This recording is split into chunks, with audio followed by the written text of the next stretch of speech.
The train hissed to a stop at the edge of nowhere. Brock Maddox stood on the platform like a structure built by the mountains themselves. 6 feet 11 inches of bone, muscle, and silence. His shadow stretched across the weathered planks, swallowing the smaller figures who gave him wide berth.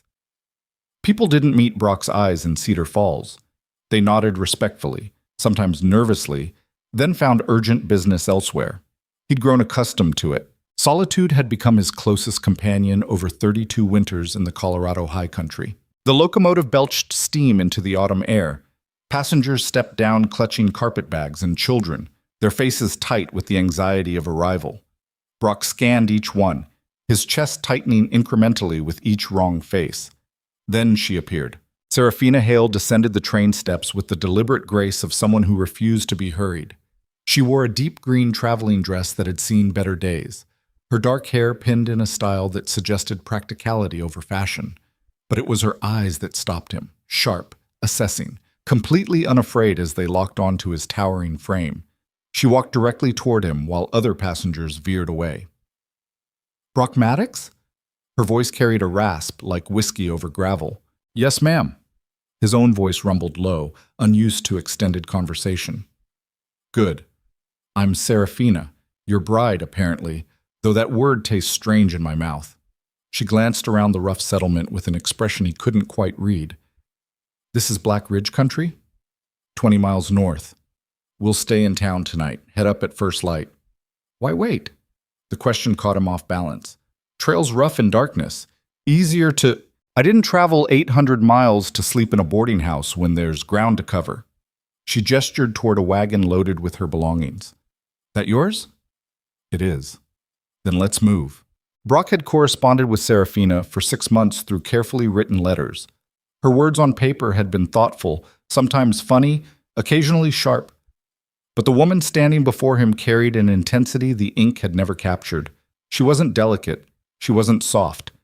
And she clearly had no intention of waiting for his permission to do anything. "Trail's dangerous at night," he tried again. "Mountain lions, loose rock. You've driven it in darkness before, I'd wager." "That's different." "Because I'm a woman?" Her eyebrow arched. "Or because you think I'll shatter if the wagon hits a bump?" Someone behind them snickered.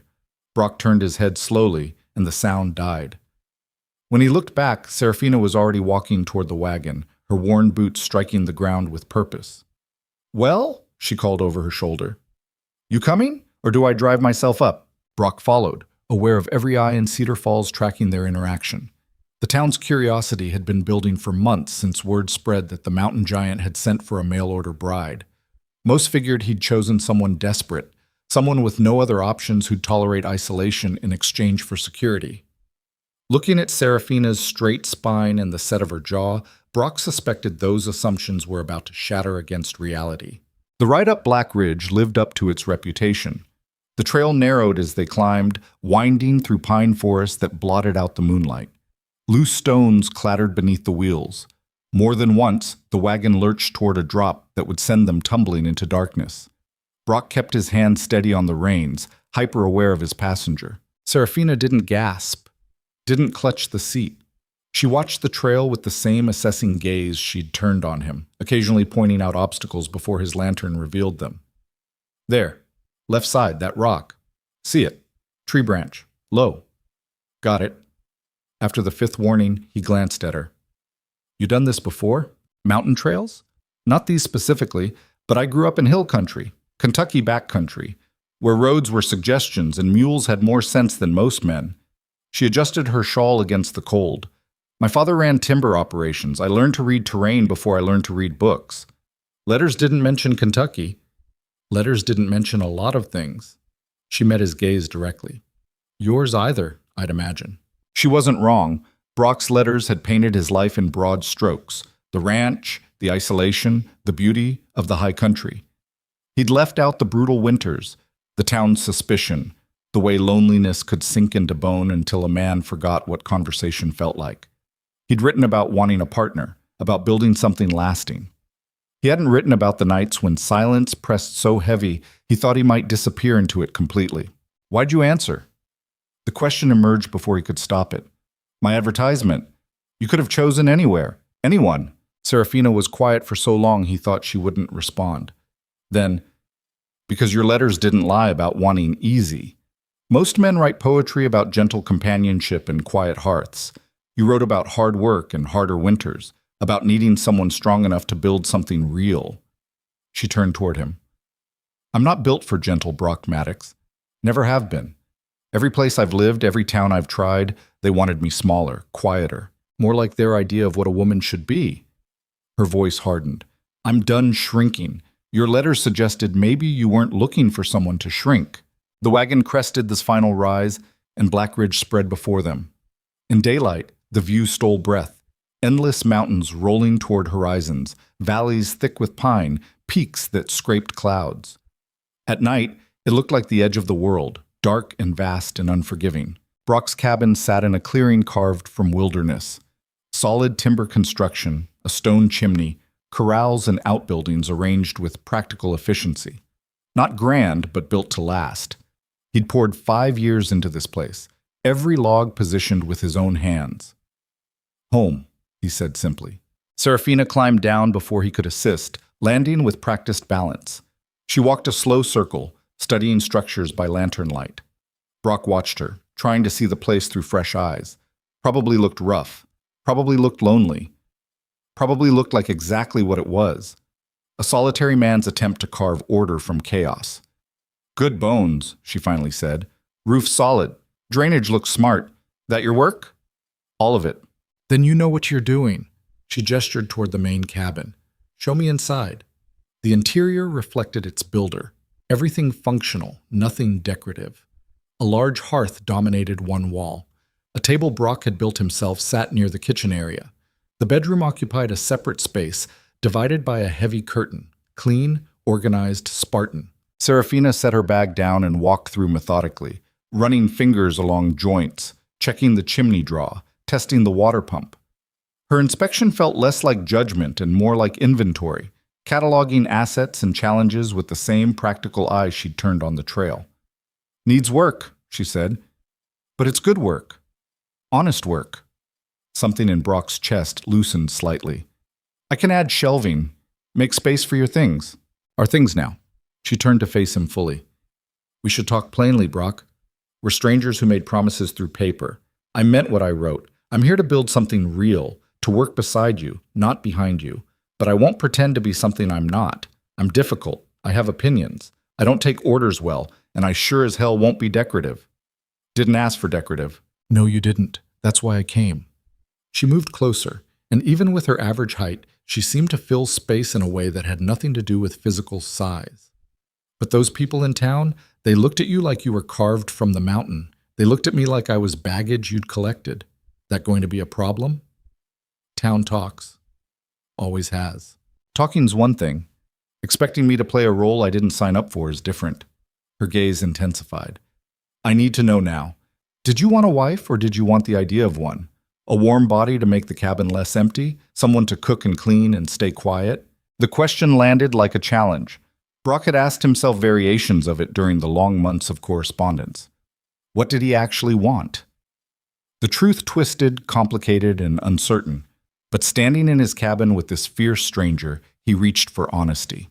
Wanted someone strong enough to choose this life, not just endure it. His voice stayed low but steady. Wanted a partner, not a servant. He struggled with words that felt too large for his mouth. Wanted to stop being alone in a way that mattered. Serafina studied him with those sharp eyes, weighing his answer. Finally, she nodded once. Fair enough. Then we'll figure it out together. But I'm telling you now, I'm going to disappoint people. I'm going to do things that make the town whisper. I'm going to work the ranch, handle livestock, and probably get into trouble you didn't anticipate. A slight smile touched her lips. Still want a wife? Despite everything, the strangeness, the uncertainty, the way this woman had already turned his expectations inside out, Brock felt something like hope stir. Yeah, I do. Good. She extended her hand. Then let's shake on it proper. Partners. Her grip was firm, calloused, and completely without hesitation. Brock's massive hand engulfed hers, but she didn't flinch. They stood there in the lamplight, two people who'd gambled on letters and hope. sealing an agreement more binding than any ceremony. I'm a light sleeper, Serafina said, releasing his hand. Fair warning, and I snore sometimes when I'm exhausted, which I am right now. You can take the bed tonight. I'll make do with... You take it. I'll use the loft. Brock gestured toward the ladder. Built it for storage, but it's comfortable enough. That wasn't the arrangement. Arrangement can wait until you're not dead on your feet. He grabbed a blanket from a chest. We've got time to figure out sleeping situations and everything else. No rush. For the first time since stepping off that train, Serafina looked slightly uncertain. You sure? Positive. She nodded slowly, some tension leaving her shoulders. All right then. Thank you. Welcome to Black Ridge, Serafina Hale. Maddox, she corrected. Serafina Maddox now, for better or worse. The name hung in the air between them, strange and new and somehow right. Brock climbed to the loft while Serafina moved behind the bedroom curtain. He listened to the small sounds of her settling in, boots hitting the floor, the creak of the bed frame, a quiet sigh that might have been exhaustion or relief, or something else entirely. Sleep didn't come easy. Brock stared at the rough-hewn beams above him, processing the day's upheaval. He'd expected, what? Someone grateful? Someone overwhelmed? Someone who'd need protecting from the harsh realities of mountain life? Serafina Hale Maddox had arrived like a force of nature, unimpressed by his size, unintimidated by the isolation, already challenging assumptions he hadn't realized he'd made. She was nothing like what he'd imagined, and that recognition carried both thrill and terror. Morning came cold and clear. Brock woke to sounds in the kitchen, metal on metal, the pump working, footsteps. He descended the ladder to find Serafina already dressed, hair braided back, working the stove with competent efficiency. Coffee's ready, she said without turning. Found your stores, hope you don't mind. It's your kitchen, too. Our kitchen. She poured 2 cups, handed him one. I've been thinking about the ranch. What needs doing first? Brock accepted the coffee, still adjusting to another presence in his space. Firewood, mostly. Winter's coming hard. Then the north pasture fence needs mending before snow flies. After that, show me. What? The ranch, all of it. Can't help if I don't know what we're working with. She sipped her coffee, watching him over the rim. Unless you'd rather I stay inside and learn to bake bread? The question carried an edge. Brock shook his head. I'll show you. They spent the morning walking the property. Brock pointed out boundaries, water sources, the livestock scattered across grazing land. Serafina asked questions constantly about drainage, winter feed, predator problems, market access. She noticed things he'd stopped seeing. A weak point in the barn foundation, erosion starting near the main trail, opportunities to expand the corral system. You run cattle? She asked, studying his small herd. Some, mostly horses. Better market for them in mining country. Smart. She leaned on a fence rail. Kentucky taught me horses. I can ride, break, and train if needed. Might need all 3. Brock hesitated. Town might have opinions about a woman doing that kind of work. Serafina's laugh was short and sharp. Brock, I guarantee the town already has opinions about me. Might as well earn them. She wasn't wrong. When they rode into Cedar Falls 3 days later for supplies, the stares started immediately. Women clustered outside the general store stopped mid-conversation. Men tipped hats with expressions ranging from curiosity to disapproval. Brock felt the weight of attention like physical pressure. That her? Someone whispered, not quietly enough. Bold as brass, just like I heard. Poor Brock. He'll have his hands full with that one. Serafina walked beside him, spine straight, giving no indication she heard the comments. But Brock saw the slight tightening around her eyes, the way her jaw set harder with each whispered judgment. Inside the general store, Martha Hendricks presided behind the counter like a self-appointed moral authority. Her gaze swept over Serafina with the precision of a tax assessor finding discrepancies. Mrs. Maddox, I presume. Martha's tone suggested she presumed nothing charitable. That's right. Serafina met her stare directly. Welcome to Cedar Falls. I'm sure you'll find our community very traditional. We have certain standards here. Martha's smile didn't reach her eyes. There's a ladies' auxiliary that meets Tuesdays. We'll be happy to help you understand how things are done properly. Appreciate the offer, Serafina said evenly, but I'm generally too busy for meetings. Ranch work doesn't pause for social calls. Martha's expression soured. Ranch work? Surely Brock doesn't expect you to— I expect to pull my weight. Serafina's voice stayed polite but firm. Same as anyone. How unusual. Martha turned to Brock. Your usual supplies? They completed the transaction in stiff silence. Outside, Brock loaded the wagon while Serafina stood nearby, apparently unbothered by the continuing stares. A cluster of women approached, led by Eleanor Crow, wife of Silas Crow, the wealthiest landowner in Black Ridge Country. Mrs. Maddox. Eleanor's greeting was cooler than the autumn air. We couldn't help but overhear. Perhaps you misunderstand the nature of frontier life. Women here support their husbands, but we don't pretend to do men's work. It's unseemly. Interesting, Serafina tilted her head. What's unseemly about honest labor? It's not appropriate. You'll make Brock look weak, unable to provide properly. Eleanor glanced at the other women for confirmation. No respectable woman? Then I suppose I'm not respectable. Serafina's smile was sharp. Good thing I'm not seeking your approval. The women gasped collectively. Eleanor's face flushed red. You're new here, so perhaps you don't understand. There are consequences for women who refuse to know their place. And what consequences are those? Serafina stepped closer. Social exclusion? Gossip? Judgment from strangers? She laughed without humor. I've survived worse than small-town disapproval, Mrs. Crow. I'll manage. Brock finished loading and moved to Serafina's side. His presence scattered the women like birds, but not before he caught the venom in Eleanor's parting look. They drove out of town in tense silence. I made enemies, Serafina said finally. First day. They made assumptions. You challenged them. Does that bother you? What they think? Brock considered the question carefully. Town opinion had never mattered much to him, couldn't afford to care when you stood out like he did. But he'd hoped, maybe foolishly, that bringing a wife would somehow normalize his position, make him less of an outsider.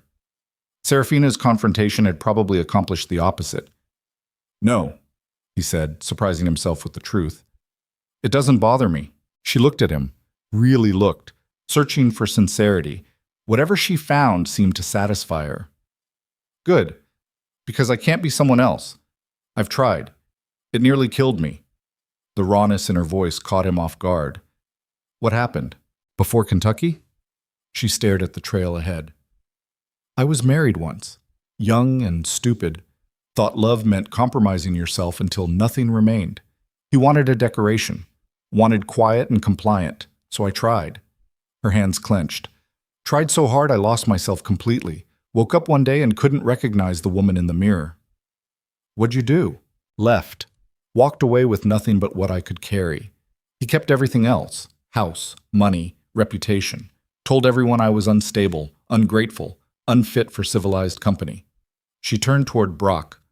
So when your letters talked about wanting someone strong, someone real, I figured maybe strength mattered more than propriety. Maybe real mattered more than respectable. It does, Brock said. To me, anyway. Then we'll probably be fine. She managed a slight smile. Even if the town thinks we're both crazy.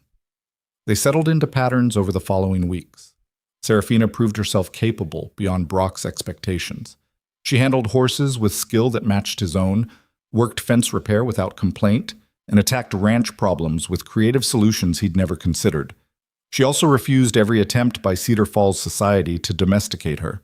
When Martha Hendricks arrived uninvited with a basket of welcome gifts and thinly veiled instructions on proper wifely behavior, Serafina thanked her politely and sent her away with equal politeness. When the ladies' auxiliary showed up to help her adjust, she put them to work mucking stalls until they fled, horrified. When Eleanor Crow suggested that Brock's reputation suffered from having such an unconventional wife, Serafina smiled sweetly and suggested Eleanor focus on her own marriage. The town buzzed with scandalized gossip. Brock heard it every time he came down from the mountain. That wife of his, poor Brock, what kind of woman? He ignored it all, which only seemed to fuel more speculation. Meanwhile, something unexpected was developing in the cabin on Black Ridge. Brock had lived alone so long that another person's constant presence felt strange at first, intrusive even. But Serafina moved through the space with a naturalness that somehow made it feel bigger rather than smaller. She reorganized without overstepping, added touches without imposing, and created comfort without demanding intimacy. Brock wasn't ready to navigate. They worked in tandem by day and talked by the fire at night. Real talk, not the careful politeness of strangers. She told him about Kentucky, about her failed marriage, about years spent trying to fit into spaces that rejected everything she was. He told her about growing up different, about the way his size made people nervous, about building this ranch as proof he could create something permanent despite the isolation. "Doesn't it get to you?" she asked one evening. "The loneliness?" "Used to. Got numb to it after a while." He stared at the fire. Figured this was just how life worked for someone like me. "Someone like you? Too big, too quiet, too much." He struggled with words. "People see the size and either want me to be gentle as a lamb or dangerous as a bear. Nobody just sees me." "I see you," Serafina said quietly. "Not the legend, not the giant, just Brock." He looked at her then, this complicated woman who'd crashed into his organized solitude and shaken everything loose. "What do you see?" "Someone who built something beautiful out of hard ground. Someone who keeps his word. Someone who's been alone too long because the world's too small-minded to appreciate what's different." She met his gaze. "Someone I'm glad I gambled on." The moment stretched between them, loaded with potential neither seemed ready to name. Then Serafina yawned, breaking the tension, and announced she was going to bed. Brock remained by the fire long after, thinking about loneliness and connection and the strange mathematics of two difficult people trying to build something together. October bled into November. The first snows dusted the peaks. Brock worked longer days, racing the weather to finish winter preparations. Serafina matched him hour for hour, never complaining about the brutal pace. They hauled firewood, reinforced buildings, moved livestock to sheltered grazing. By the time the first real storm hit, they were as ready as possible. That's when Silas Crow arrived. Brock was shoeing a horse when he heard the approach. Multiple riders, moving with purpose. Silas Crow led them, a lean man with silver hair and eyes that calculated value in everything. Behind him rode 3 ranch hands and Eleanor, wrapped in expensive furs. "Brock Maddox." Silas dismounted with practiced ease. "Haven't seen you since summer." "Been busy." Brock kept working. "I can see that." Silas's gaze swept the property appreciatively. "You've improved the place. Good water, strong timber, excellent grazing. This ridge has real potential." "Not for sale." "I haven't made an offer yet." Silas smiled. "Although I will, eventually. This land should be part of something larger. Managed properly, it could support serious operations. Right now, it's just underutilized." Brock straightened to his full height, hammer still in hand. "It's supporting what it needs to support. That's enough." "Is it?" Silas's expression turned pitying. "Brock, winter's coming. Drought's been brutal. Springs are weakening across the entire region. A man alone might weather it, but a man with a wife, with responsibilities?" He shook his head. "Pride won't keep your livestock alive when the water runs out." "I'll manage." "Will you?" Silas glanced toward the cabin. "I've heard interesting things about your new bride. Unconventional woman. Must be challenging dealing with someone so willful." Brock's grip tightened on the hammer. "Serafina's not your concern." "Of course not. I'm simply saying that if circumstances change, if the winter proves too harsh, my offer stands. I'll pay fair value, help you relocate somewhere more suitable, somewhere with less isolation." Before Brock could respond, Serafina emerged from the barn carrying a saddle that would have given most men trouble. She registered the visitors without breaking stride, set the saddle down and walked over, wiping her hands on her trousers. "Mr. Crow?" Her greeting was neutral. "Mrs. Maddox, lovely to see you again." Silas's smile was calculated charm. "I was just telling your husband that this is quite the undertaking for a newly married couple. If you ever find the isolation oppressive—" "I find your visit oppressive," Serafina interrupted. "The isolation's fine." Eleanor's scandalized gasp was audible. Silas's smile tightened. "Direct. I appreciate that. But you're new to mountain winters. The reality might reshape your perspective. Maybe. Serafina moved to stand beside Brock. Or maybe we're tougher than you think. For your sake, I hope so. Silas mounted his horse with fluid grace. Winter reveals weaknesses. Remember my offer when the storms come. He tipped his hat. Mrs. Crow. Gentlemen? They rode off, leaving tension in their wake. Brock watched them disappear down the trail, unease settling in his gut. He wants this place, Serafina said quietly. He wants everything. Man's been buying up land for years. He'll wait for us to fail, then swoop in with a rescue offer. She turned to Brock. We can't let that happen. Don't plan to. Good. Her hand found his arm, squeezed once. Because I didn't come all this way to surrender at the first sign of trouble. Winter arrived early and hungry. By December, snow buried the high country under relentless white. Temperatures plummeted. The drought Silas mentioned proved real. Springs that should have run strong barely trickled. Brock rationed water with increasing severity, watching his reserves drop steadily. The town offered no help. If anything, Cedar Falls seemed to be waiting for the mountain giant and his stubborn wife to admit defeat. Supplies grew expensive. Credit tightened. When Brock rode down for essentials, he faced knowing looks and barely concealed satisfaction.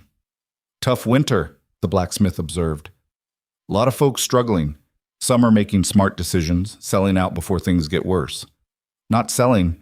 Pride's expensive, Brock. You've got a wife now. Might want to consider what's best for her. Brock bit back a response and left. But the words gnawed at him during the cold ride home. Was he being stubborn? Was his refusal to sell driven by principle or pride? And how much hardship could he ask Serafina to endure before it became cruelty? She met him at the barn, took one look at his face, and knew. They're talking. Always talking. About us failing. Yeah. Serafina helped him unload supplies in silence. Finally, she said, Are you doubting? Doubting what? This. Us. The decision to stay. Brock considered lying, offering easy reassurance. But they'd built something on honesty, and he wouldn't undermine that now. I'm doubting my right to ask you to suffer through this. You could have had easier. Could have chosen someone established, somewhere comfortable. I could have. Didn't want to. She faced him squarely. Brock, I chose hard. Chose real. Chose building something from scratch with someone who values the same things. Easy doesn't interest me. Never has. Even when easy means warm and fed and secure, security's a myth, comfort's a trap. Her voice intensified. I've had both.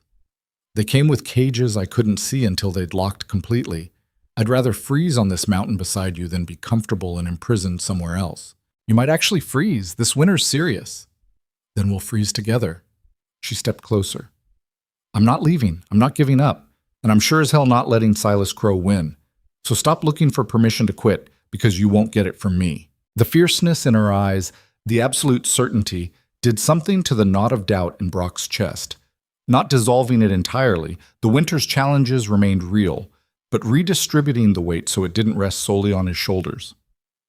All right, he said. We fight. Damn right we do.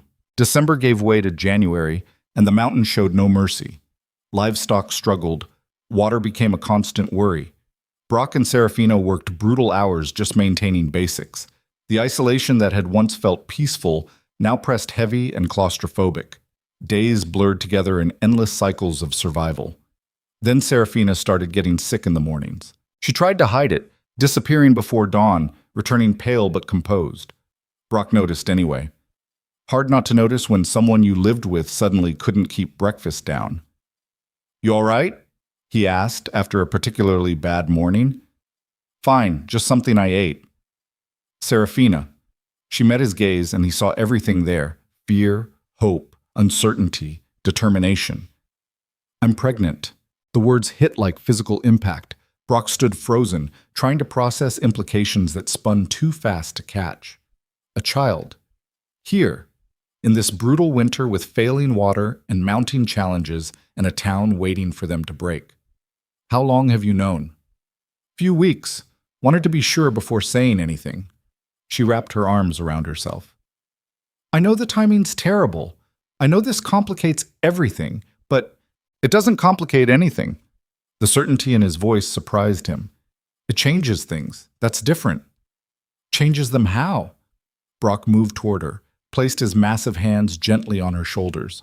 Makes failure not an option. Makes this fight about more than pride or land. Makes it about family. Tears welled in Serafina's eyes, quickly blinked back. I'm scared. Me too. I don't know how to do this. Be a mother, raise a child in conditions this harsh. We'll figure it out. He pulled her close, felt her tension gradually ease against his chest. Same way we figured out everything else. Together. She stayed there, wrapped in his arms, trembling slightly. Brock held her. This fierce woman who'd challenged everything and felt the full weight of responsibility settle onto shoulders built to carry impossible loads. A child. His child. Their child. Growing in the middle of a winter that wanted them dead. The mountain had tested them before. Now it was preparing something worse. February arrived like judgment. The drought intensified impossibly. Springs that had trickled now failed completely. Snow fell heavy but offered no help. Meltwater wouldn't come until spring, and they needed water now. Livestock began dying. The herd Brock had built over years withered steadily. He rode to neighboring properties, seeking help, finding nothing. Everyone faced the same crisis. Those who could afford it bought water hauled from distant sources. Those who couldn't watched their animals die and wondered how long until they followed. Silas Crow's offer came again, delivered by a ranch hand who rode up through brutal cold specifically to remind Brock that salvation remained available. For a price. Mr. Crow says his offer still stands, the man announced, but prices are dropping as more people sell. Wait too long. Might not be worth what you think. Brock sent him away without an answer, but the temptation gnawed harder now. Not for himself, he could endure anything. But watching Serafina struggle through pregnancy and worsening conditions felt like slow torture. Every morning she woke pale. Every evening she pushed herself despite visible exhaustion. Every day he wondered if his stubbornness was courage or cruelty. We need to talk, he said one night. Serafina looked up from the mending she'd been working on. Her belly showed now, a gentle swell that made his chest ache. About selling. About options. Options implies we have them. She set the mending aside. Brock, I know what you're thinking, that staying risks the baby, that leaving protects us. Doesn't it? Maybe. Or maybe leaving means admitting defeat, teaching our child that hard times mean surrender. She stood, moved to the window. My father used to say that mountains don't make people. People make themselves against mountains. This baby will be born here or elsewhere, but I want them born to parents who fought, not parents who quit. Even if fighting costs everything, everything's already been cost. She turned back. We've lost livestock, lost income, lost whatever goodwill the town might have offered. All we have left is this land and each other and the choice of what we become through this. Her hand rested on her belly. I want to become someone who stood. Don't you?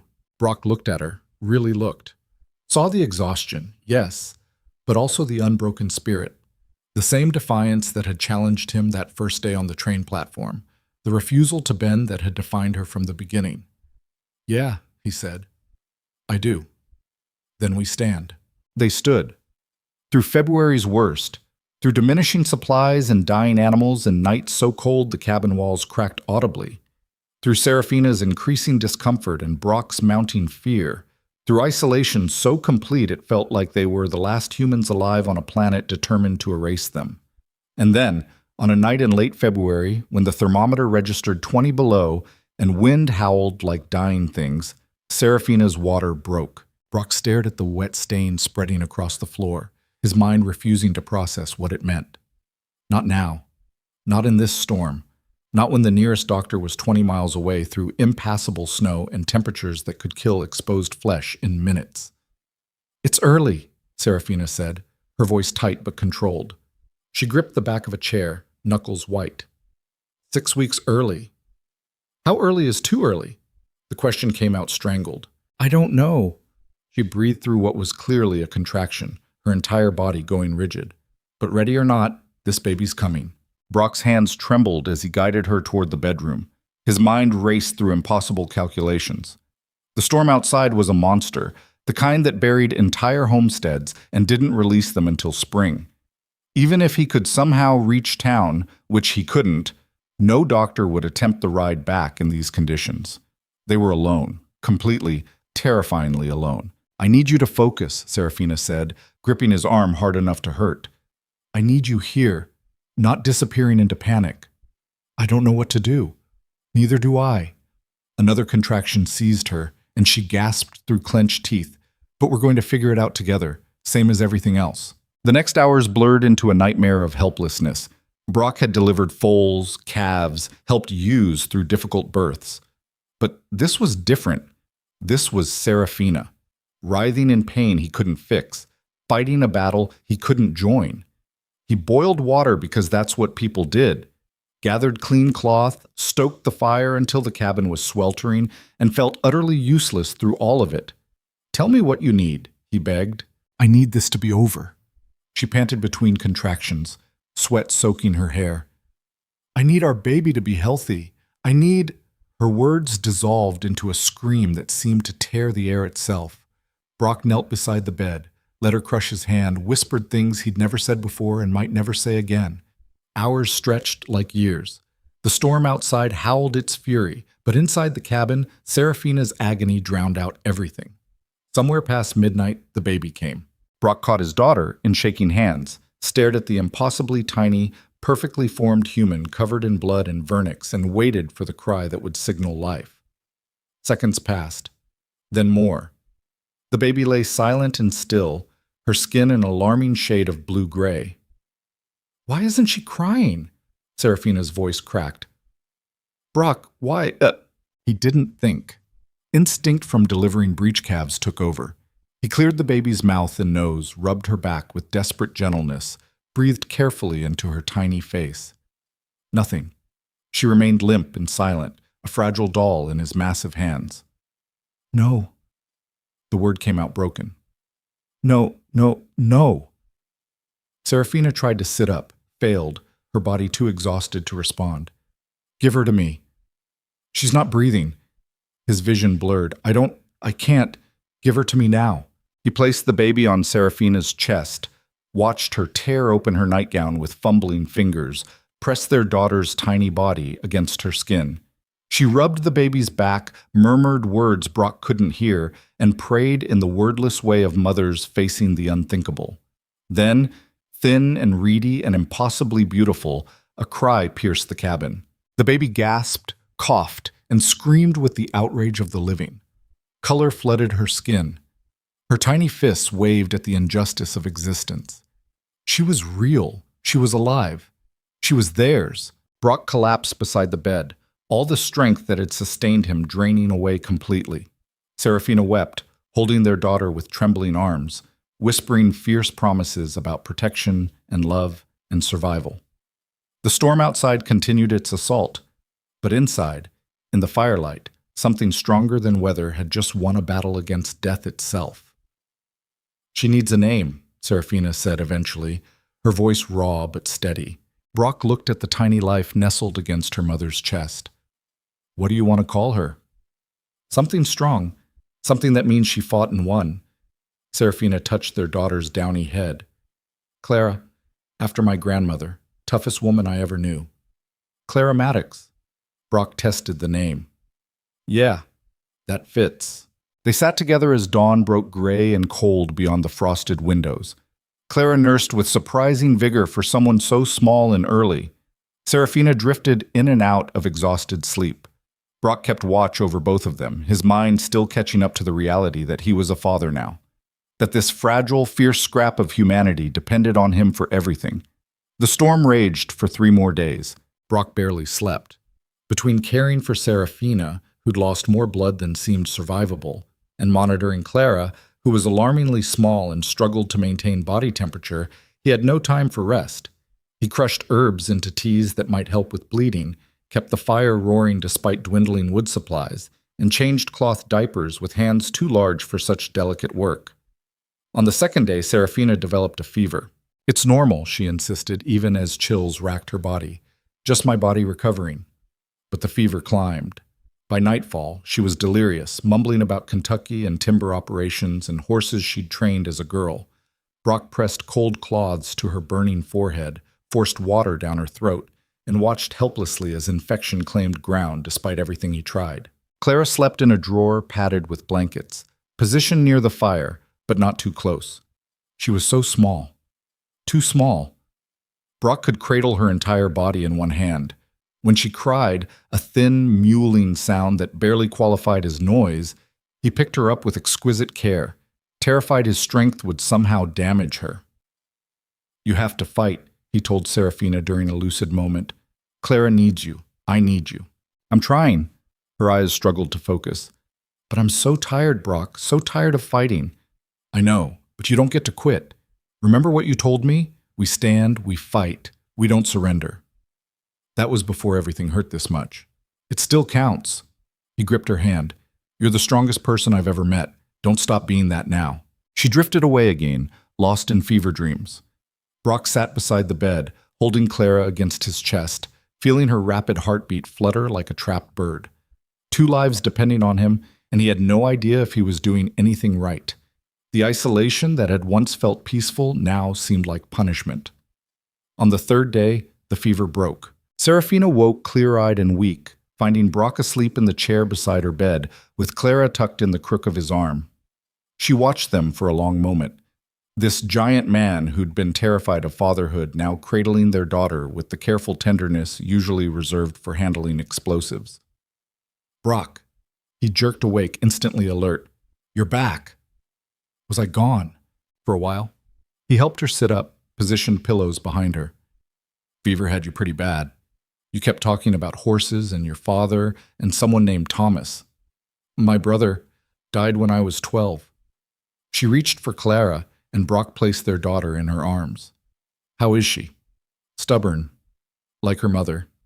He managed an exhausted smile. "Won't eat unless held a certain way. Screams if the room's too cold. Already has opinions about everything." "That's my girl." Serafina studied Clara's tiny face. "She's so small."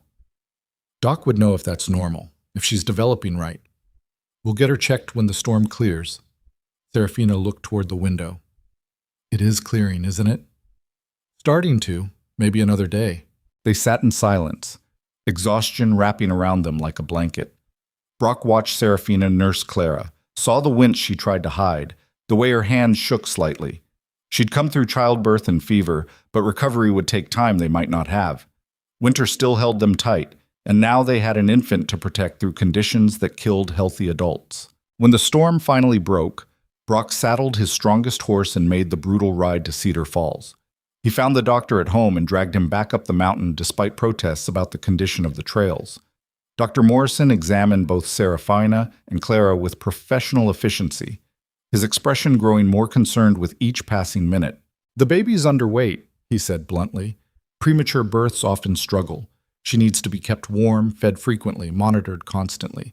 Any sign of breathing trouble, blue lips, inability to wake, you get her down the mountain immediately."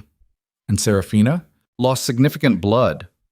The fever suggests infection, though it seems to have resolved. She needs rest, good nutrition, and no heavy labor for at least 6 weeks." Morrison closed his bag.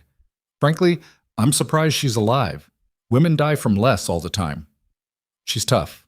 Tough only gets you so far." The doctor's gaze was grave. "You're facing a hard situation, Brock.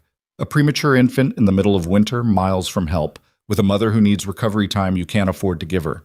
I'm not telling you anything you don't already know, but someone needs to say it plainly. This is dangerous. For all of you." After Morrison left, Brock stood in the cold barn and let the weight of reality crush down. The doctor was right. Everything was stacked against them. Clara was fragile. Serafina was weakened. The ranch still demanded work that couldn't wait. Water remained scarce. Feed was running low. And Silas Crow's offer sat like a dark promise in the back of his mind, whispering that salvation required only surrender. He could sell, take the money, relocate somewhere easier, give Serafina time to recover properly, give Clara access to medical care, give himself permission to stop fighting a battle that seemed increasingly unwinnable. The thought made him sick. "Talking to yourself now?" Brock turned to find Serafina in the barn doorway, wrapped in a heavy coat, looking pale but upright. "You should be in bed." "I've been in bed for days, needed to move." She walked toward him carefully, each step measured. "What did Morrison say that you're not telling me?" "That we're in over our heads, that Clara might not make it, that you need rest we can't afford." He met her eyes. "That we should probably give up."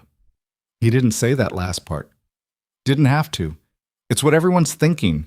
Serafina leaned against a stall, breathing hard from the small exertion. "You considering it? Giving up? Considering what's best for you and Clara. That's different." "Is it?" She studied him. "Or are you looking for permission to quit because the fight got harder than expected?" The accusation stung because it carried truth. "I'm looking at reality. At a wife who nearly died and a baby who might still die in a winter that hasn't finished trying to kill us. At what it means to be responsible for lives beyond my own. And you think leaving solves that?" "It might." "No." Her voice hardened. "It trades one set of problems for another. We sell to Silas, move somewhere easier, and what? Spend the rest of our lives knowing we abandoned the first hard thing that came along? Teach Clara that when life gets brutal, you run? Teach her that staying alive matters more than pride. This isn't about pride." Serafina pushed off the stall, moved closer. "It's about who we are, about whether we meant what we said to each other or if those were just pretty words for when things were easy. Nothing about this has been easy. No, but it's been honest, real, built on choosing hard over comfortable." She gripped his arm. "Brock, I almost died bringing Clara into this world. I fought through labor and fever and pain that felt like it would tear me apart.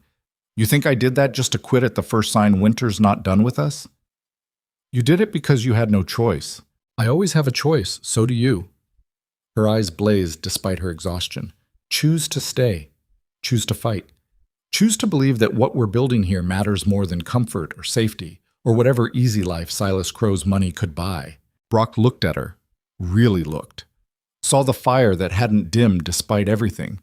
The refusal to break that defined her from the moment she stepped off that train. And he recognized something in himself, something he'd been dancing around since her water broke in the middle of that storm. He was terrified, not of the mountain or the winter or even the possibility of failure. He was terrified of this, of love that made you vulnerable, of caring so much that loss became unbearable, of opening yourself to pain that dwarfed anything physical. He'd spent years building walls, learning to need nothing, convincing himself that solitude was strength. Serafina and Clara had demolished those walls completely, leaving him raw and exposed and absolutely certain that if anything happened to them, it would destroy him. "I'm scared," he admitted. "I know, me too." She took his hand, placed it on her chest where her heart beat steady and strong. "But fear doesn't mean we run. It means what we're doing matters." They stood together in the cold barn, breath misting in the air, holding on to each other like anchors against a tide that wanted to sweep them away. Finally, Brock nodded. "We stay." "We stay," Serafina confirmed. Over the following weeks, they developed a rhythm born of necessity. Serafina recovered slowly, pushing herself harder than Morrison would have approved, but not so hard she collapsed. Brock took on every task he could manage, working before dawn and after dark to compensate for what she couldn't do. Clara grew incrementally, each gained ounce of victory, each day without crisis a gift. The water situation worsened. What little spring flow remained diminished to a trickle, then stopped entirely. Brock melted snow, which helped but couldn't sustain livestock long term. Animals continued dying. The herd he'd built over years shrank to a fraction of its former size. Every loss felt like a piece of himself carved away. In early March, with temperatures still brutal and supplies critically low, another visitor arrived. Not Silas this time, but Eleanor Crow, dressed in furs and superiority, riding side saddle up the mountain trail like she was arriving for a garden party. Serafina answered the door, Clara wrapped against her chest in a makeshift sling. "Mrs. Maddox!"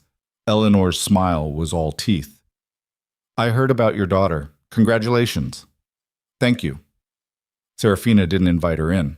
"I also heard she came early, in the middle of that dreadful storm. How terrifying that must have been." Eleanor's gaze was calculating. "No doctor, no help, just you and Brock facing such a crisis alone. I can't imagine." We managed. Did you? Eleanor glanced past her into the cabin. The town's been wondering about the baby's health, about your recovery, about whether two people can really sustain a ranch under these conditions while caring for a premature infant. The town can keep wondering. Mrs. Maddox, Serafina, may I call you Serafina? Eleanor didn't wait for permission. I'm here as a friend offering help you clearly need. My husband's offer still stands, but more than that, I'm prepared to assist with childcare, to send our doctor up regularly, to ensure your daughter gets proper attention. In exchange for what? Nothing. Simple Christian charity.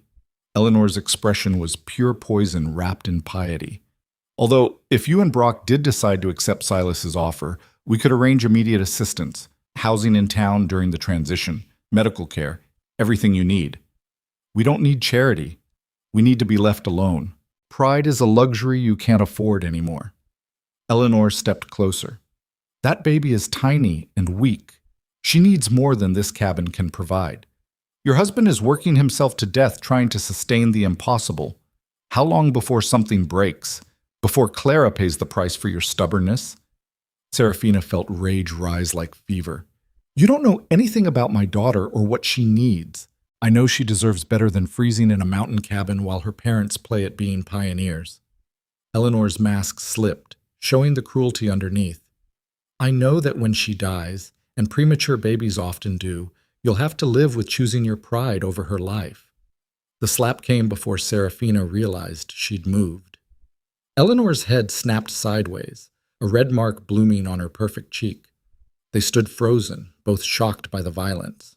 Get off my property, Serafina said quietly. And tell your husband if he sends anyone else up here with threats wrapped in charity, I'll do worse than slap them.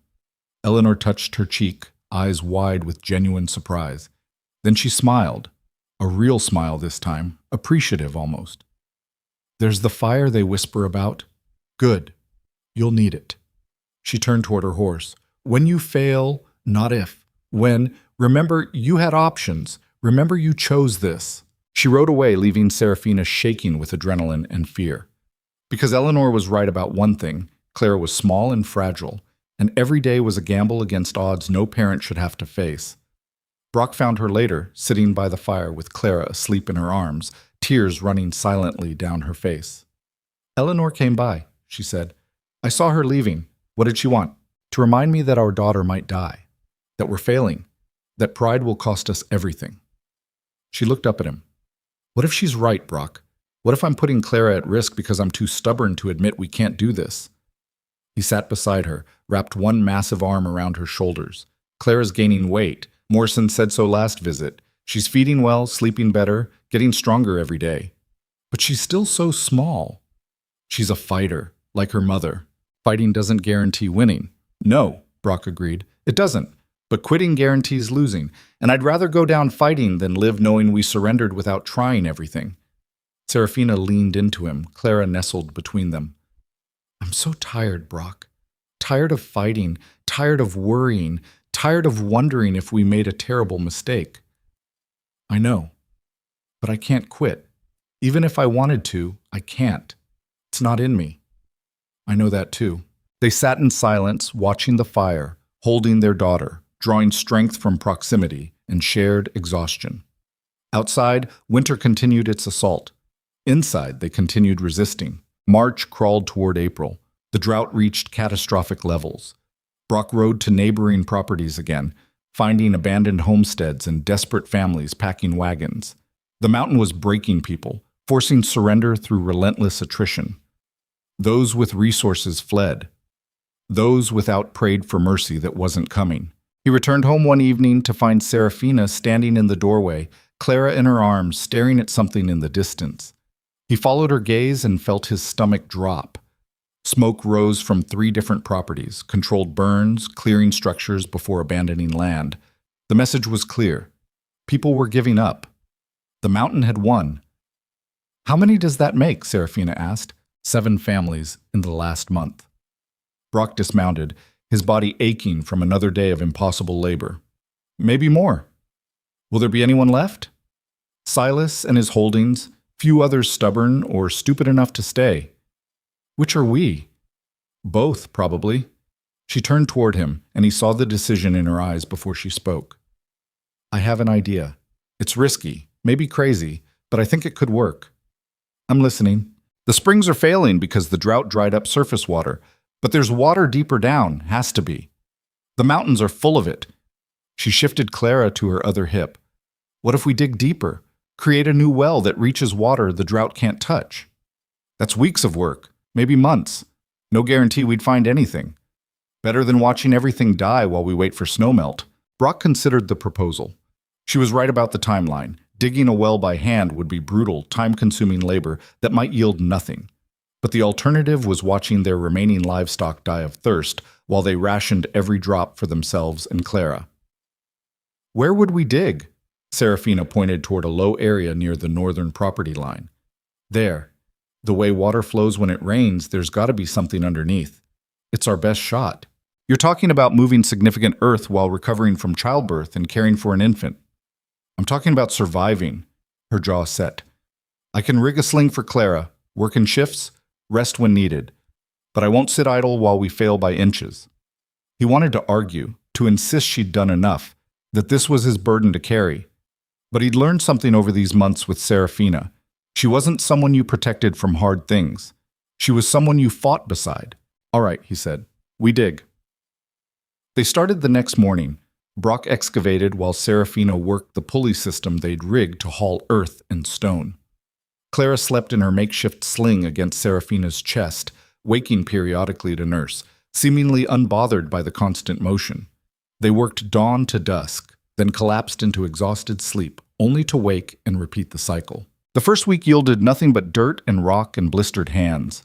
The second week brought underground rock formations that required pickaxes and brute force to penetrate. By the third week, Brock had descended 15 feet into earth without hitting water, and doubt crept in like ground frost. Maybe we're in the wrong spot, Serafina suggested. Maybe there's nothing to find. Or maybe we haven't gone deep enough. They kept digging. People from town heard about the effort and rode up to watch these two fools refuse reality. Some offered pity, others offered advice. Silas Crow offered one final purchase price, lower than before because desperation had driven market values down. This is foolish, Brock, Silas said, standing at the well's edge. You're killing yourself for nothing. Not nothing. No? What then? Pride? Stubbornness? The fantasy that hard work guarantees success? Silas shook his head. The mountain doesn't care about your effort. It takes what it wants regardless. Then it'll have to take more, Brock said from the bottom of the hole. Because I'm not done yet. Silas left, but his words lingered like smoke. Because he was right, in a way. The mountain didn't care. Nature had no stake in human survival, no interest in rewarding effort or punishing surrender. The universe was fundamentally indifferent, and all their fighting might mean nothing against forces beyond their control. That night, with Clara asleep and Serafina soaking her bleeding hands in cold water, Brock stood outside and screamed his frustration at the indifferent sky. Screamed until his throat was raw and his voice gone and the rage had somewhere to go besides inward. Then he went back inside, kissed his sleeping daughter, held his exhausted wife, and prepared to dig again tomorrow. On the 28th day of excavation, at a depth of 22 feet, Brock's pick struck something that wasn't rock. The earth turned dark and damp. He dug faster, ignoring exhaustion and caution, and watched water seep through the broken ground.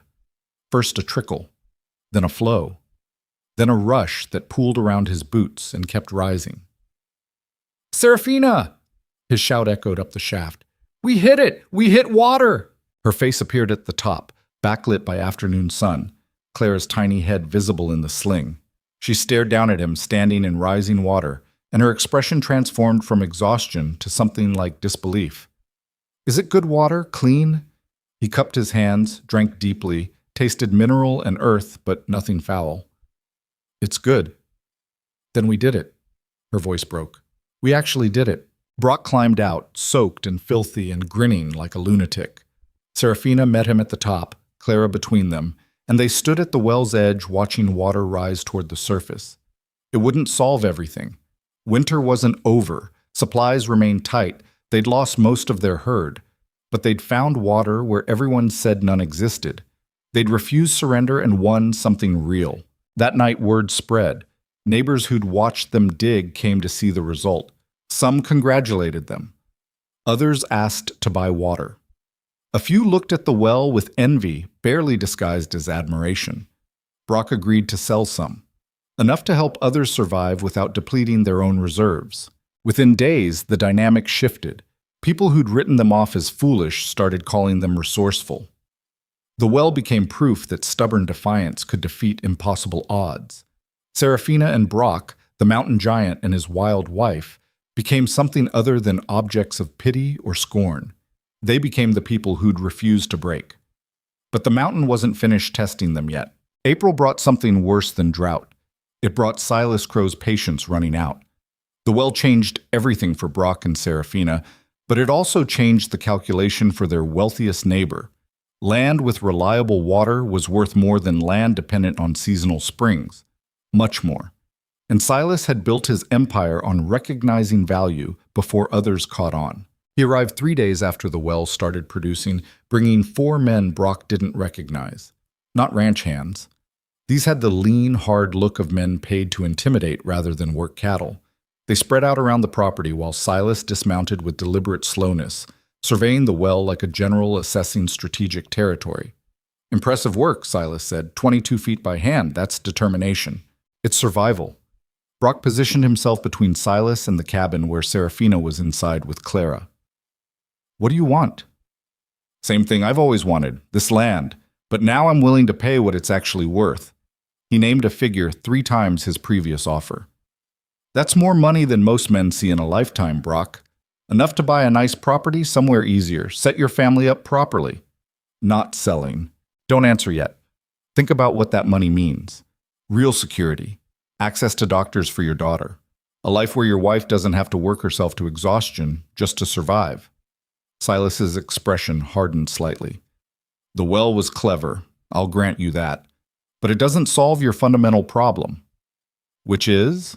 "You're still 2 people trying to run an operation that requires 6. Still isolated, still vulnerable, still one disaster away from losing everything." Silas gestured toward the men he'd brought. "I'm expanding my holdings across Black Ridge, consolidating properties into something sustainable.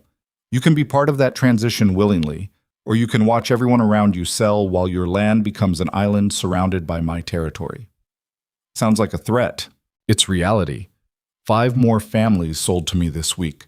By summer, I'll control everything from Cedar Falls to the North Ridge. Silas stepped closer. "Be reasonable. Your well doesn't change the fact that you're outnumbered and out-resourced. Take the money while I'm still offering it." Before Brock could respond, the cabin door opened. Serafina emerged with Clara wrapped against her chest, a rifle held casually in her free hand. Not pointed at anyone, but definitely visible. "My husband said we're not selling," she called out. "That means this conversation's over." One of Silas's men took a step toward her. Brock moved instantly, placing himself in the path, and the man stopped. Tension crackled across the clearing like electricity before a storm. "Mrs. Maddox," Silas said carefully, "I understand you're protective of what you've built, but bringing a weapon into a business discussion is unnecessary." "Is it?" Serafina's gaze swept over the 4 strangers. "You brought 4 armed men to intimidate us. I'm simply balancing the equation." Silas studied her for a long moment, then smiled without warmth. "You're as formidable as people say. I respect that. But respect doesn't change economics or geography, or the fact that stubbornness eventually breaks against reality." "Then I guess we'll find out what breaks first," Serafina said. The standoff held for several heartbeats. Then Silas nodded to his men, and they mounted up. Before leaving, he turned back one final time. "I tried reasonable. Remember that." He rode away, his men following in formation that suggested military training more than ranch work. After they disappeared down the trail, Brock took the rifle from Serafina's trembling hands. She'd maintained perfect composure during the confrontation, but now reaction set in. "Those weren't cowboys," she said quietly. "No, they weren't." "What do you think he'll do?" "Nothing legal." Brock secured the rifle, checked that Clara was sleeping peacefully despite the tension. Silas built his empire by pushing people off land they couldn't defend, usually through financial pressure, sometimes through less civilized methods. We can defend this place. Against 4 professionals and whatever else he can hire? Brock shook his head. We're not gunslingers, Serafina. We're just trying to survive. Then what do? We get help. Make alliances with whoever's left. Show Silas that taking this land will cost more than it's worth. They rode to neighboring properties that afternoon, Clara bundled against the spring chill. Most of their former neighbors had already sold and moved on, leaving empty homesteads that looked haunted in the fading light. But they found 3 families still holding on: the Johnsons, the Petersons, and old Henrik Olafsson, who'd been on the mountain longer than anyone. The Johnsons were barely surviving.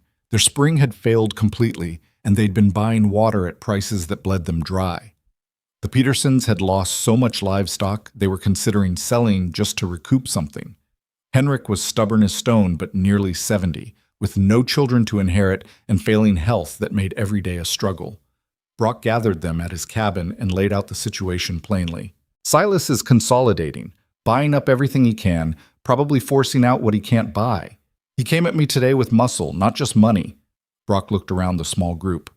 Alone, we're easy targets. Together, we might stand a chance. Stand a chance against what exactly? Johnson asked. The man's got resources we can't match.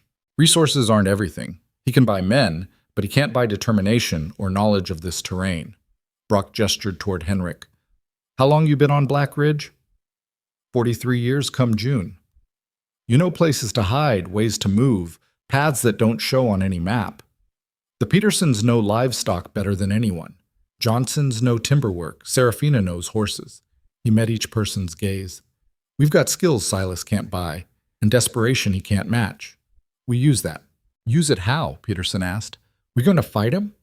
If necessary, but first we make it clear that taking our land means war, and war is expensive. Profitable men don't like expensive conflicts. Serafina stepped forward, Clara asleep in her sling. We share the well. Free water for any family that stands with us. We coordinate watches, share information, defend each other's property like it's our own. That's asking a lot, Johnson's wife said quietly. We've got kids to think about. So do we. Serafina touched Clara's head. But running means Silas wins, and men like him don't stop at one victory. Today it's Black Ridge. Tomorrow it's whatever valley you relocate to. Eventually you run out of places to run. The families exchanged glances, weighing fear against principle. Finally, Henrik spoke. I'm too old to start over somewhere else. This mountain's been home since before most of you were born. I'll stand. He looked at Brock. But I want to be clear. If this goes bad, if people die because we chose fighting over selling, that weight sits on all of us. Agreed, Brock said. One by one, the others nodded. Not enthusiastically, not without reservation, but with the grim determination of people who'd chosen hard over easy so many times that quitting felt like betraying themselves. They organized patrols, established signals for danger, and created supply caches hidden across the mountain. Brock taught them defensive positions using terrain to compensate for numbers. Serafina worked with the women on emergency protocols for getting children to safety. Henrik shared knowledge accumulated over decades, hidden trails, natural fortifications, places where 10 could hold off 50 if positioned right. The preparation felt excessive until the first incident. 2 weeks after their meeting, the Johnsons' barn burned down. No clear cause, no evidence of accelerant, but the timing was suspicious. They just moved their remaining livestock inside for shelter during a late spring snow. The fire destroyed everything: animals, equipment, winter hay stores. The family survived only because Johnson had been checking a fence line when it started and saw the smoke in time to get his wife and children out. Brock and Serafina rode over immediately. The barn was still smoking, the smell of burned flesh making Clara fuss in her sling. Johnson stood amid the ruins, his face a mask of devastation. It was deliberate, he said flatly. I checked the stove before bed like always. Nothing was burning, and the doors were barred from outside when I got back. Someone locked my animals in and lit it up. You see anyone? No. But I found this. He held out a piece of paper weighted with a rock, left conspicuously near the road. It listed a purchase price for the Johnson property, lower than Silas's previous offer, but available immediately. He's escalating, Serafina said quietly. More than that. He's sending a message. Brock studied the ruins. Anything you can't replace or rebuild? All of it, Johnson's voice cracked. We're done, Brock. I can't rebuild with no money and no stock. Can't feed my kids on pride. So you're selling? What choice do I have? Anger and despair fought across Johnson's features. My daughter's 6 years old. She watched her favorite calf burn to death tonight because her father thought he could stand against a man with unlimited resources. You tell me what choice that leaves. Brock had no answer. They helped the Johnsons salvage what they could, but by week's end, the family had sold to Silas and moved to Cedar Falls. One alliance down. The Petersons lasted another month before their remaining cattle contracted some mysterious illness that killed half the herd in 3 days. When the surviving animals were examined, they'd been poisoned, something introduced to their water supply that was subtle enough to seem natural, but targeted enough to be deliberate. I can't prove it was Silas, Peterson said when he came to tell Brock he was selling, but I know. And knowing doesn't change that we're ruined. I've got 2 sons who need futures, and those futures aren't on poisoned land. If you sell, he wins. He already won. We're just deciding how much we lose before admitting it. Peterson gripped Brock's shoulder. I respect what you're doing, I do. But some fights aren't worth the cost, and I've reached my limit. That left only Henrik, Brock, and Serafina. 3 properties in Silas's growing empire, holding out through increasingly aggressive pressure. The old Norwegian refused to buckle. Let him come, Henrik said when they met to discuss their shrinking alliance. I've survived worse than Silas Crow. Mining accidents, claim jumpers, winters that would kill you just for looking at them wrong. I'm not scared of some businessman playing at being a cattle baron. But Henrik's defiance couldn't change his age or health. In early June, he suffered a stroke that left him partially paralyzed. His niece came from Denver to care for him, took one look at the situation, and made arrangements to move him to town where he could receive proper treatment. He's furious, she told Brock and Serafina when they came to visit. Keeps saying he won't let Silas have the satisfaction. But he can barely walk, can't work, can't defend himself. Pride doesn't feed people or cure illness. They stood at Henrik's bedside in his cabin, a place that had survived 4 decades of mountain brutality but was now being claimed by simple biology. The old man's eyes tracked them, frustration burning in his gaze, but the words wouldn't come right anymore. It's all right, Brock told him. You fought long enough. Nobody can ask more. Henrik's good hand gripped Brock's wrist with surprising strength. He managed 2 words through the paralysis. Don't quit. We won't, Serafina promised. Henrik's property sold the following week. His niece got a fair price, actually fair, not the depressed values Silas had been offering others. A gesture that felt like the man celebrating victory by being gracious to the defeated, which left Brock and Serafina alone. The isolation felt different now. Not the peaceful solitude Brock had once sought, but the exposed vulnerability of being surrounded by hostile territory.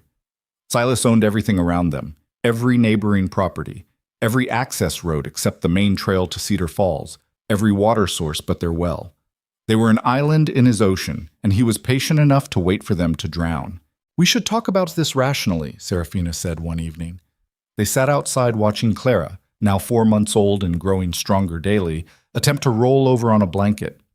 Without pride or stubbornness, just practical assessment. All right, we're alone. We have one well, limited supplies, no allies, and a daughter who deserves better than living in a war zone. She kept her voice even, clinical. Silas can wait us out, bleed us slowly, make life increasingly impossible until we have no choice but to sell. I know. So why are we still here? The question wasn't accusatory, just genuine. What are we actually fighting for at this point? Brock watched Clara's determined efforts to move, her tiny face scrunched with concentration. Principle, maybe. The idea that people like Silas don't get to win just because they're willing to be more ruthless than everyone else. Principle doesn't feed our daughter. No. But teaching her to surrender every time someone powerful pushes back doesn't either. He turned to Serafina. You remember what you told me when Clara was born? That you wanted her born to parents who fought, not parents who quit? I remember. I also remember nearly dying and wondering if my pride was worth orphaning my child. So you think we should sell? She was quiet for a long time, watching Clara finally succeed in rolling onto her stomach and immediately protest the accomplishment. I think we should decide together what we're willing to sacrifice and what we're not. I think we should be honest about our chances and our limits. And I think we should remember that surviving isn't the same as winning, but it's not the same as losing either. That's not an answer, because I don't have one. She met his gaze. 6 months ago, I would have said we fight no matter what. But 6 months ago, Clara wasn't real. She was potential. Now she's a person who depends on us making smart decisions, not just brave ones. They sat in silence as evening settled across Black Ridge. The land they'd fought so hard to keep looked beautiful in the fading light. Mountains rolling toward horizons, valleys thick with summer growth, sky that went on forever. It was worth fighting for. But was it worth dying for? Worth risking their daughter for? The answer came 3 nights later, delivered with fire and violence. Brock woke to smoke and Clara's screaming. He rolled from bed to find the cabin filling with thick smoke, orange light flickering beyond the windows. Serafina was already moving, wrapping Clara in blankets, heading for the door. They burst outside to find the barn fully engulfed, flames reaching toward the sky like grasping hands. "The horses!" Serafina gasped. Brock ran toward the barn despite the heat. The doors were barred from outside, same as the Johnsons had been. He tore them open, and horses bolted past him, wild with terror. He counted heads through the chaos. All 6 animals made it out. But the barn itself was gone, and the fire was spreading toward the woodshed. They fought it through the night, Serafina working beside him while Clara screamed from her basket near the well. They managed to save the cabin and most of the outbuildings, but the barn was a total loss. By dawn, they stood exhausted and soot-covered, staring at smoking ruins that looked sickeningly familiar.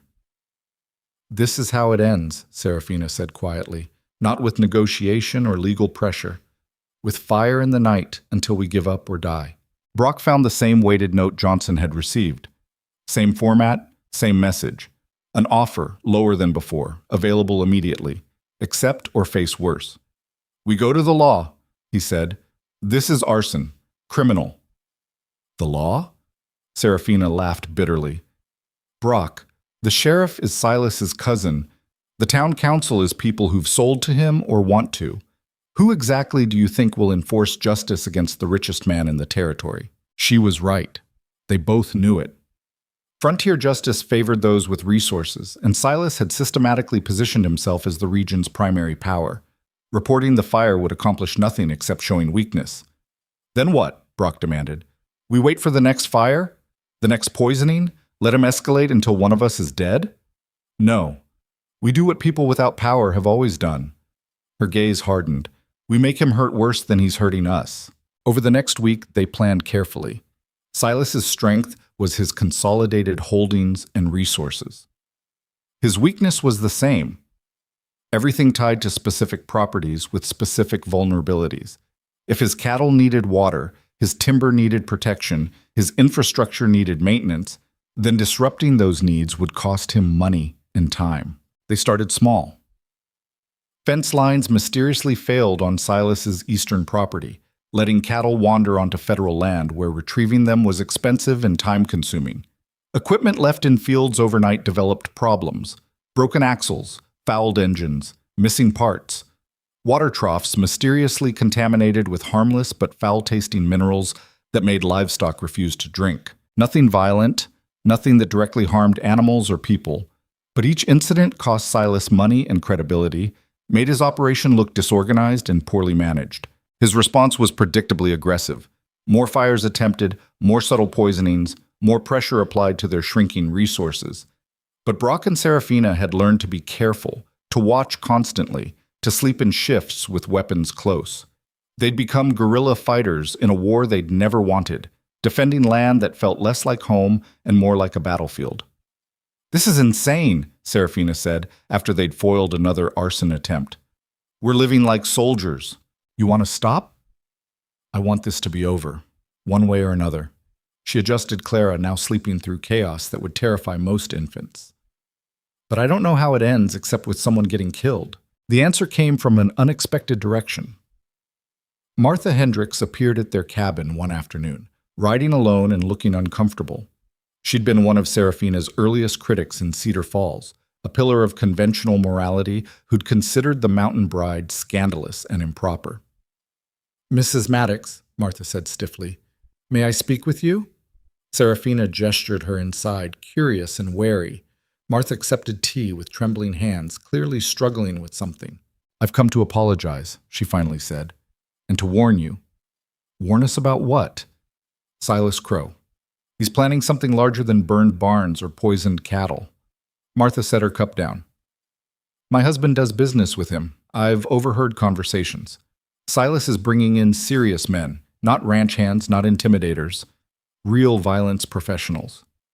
"To do what?" "To remove you, permanently if necessary." Martha's voice shook. "He's tired of your resistance. He thinks you've made him look weak, and he can't tolerate that. So he's planning something that will either force you off this mountain or end the situation conclusively." "Why tell us this?" Serafina asked. "You've never been our friend." "No, I haven't. I judged you unfairly from the start, decided you were improper and inappropriate." Martha met her gaze. "But I was wrong.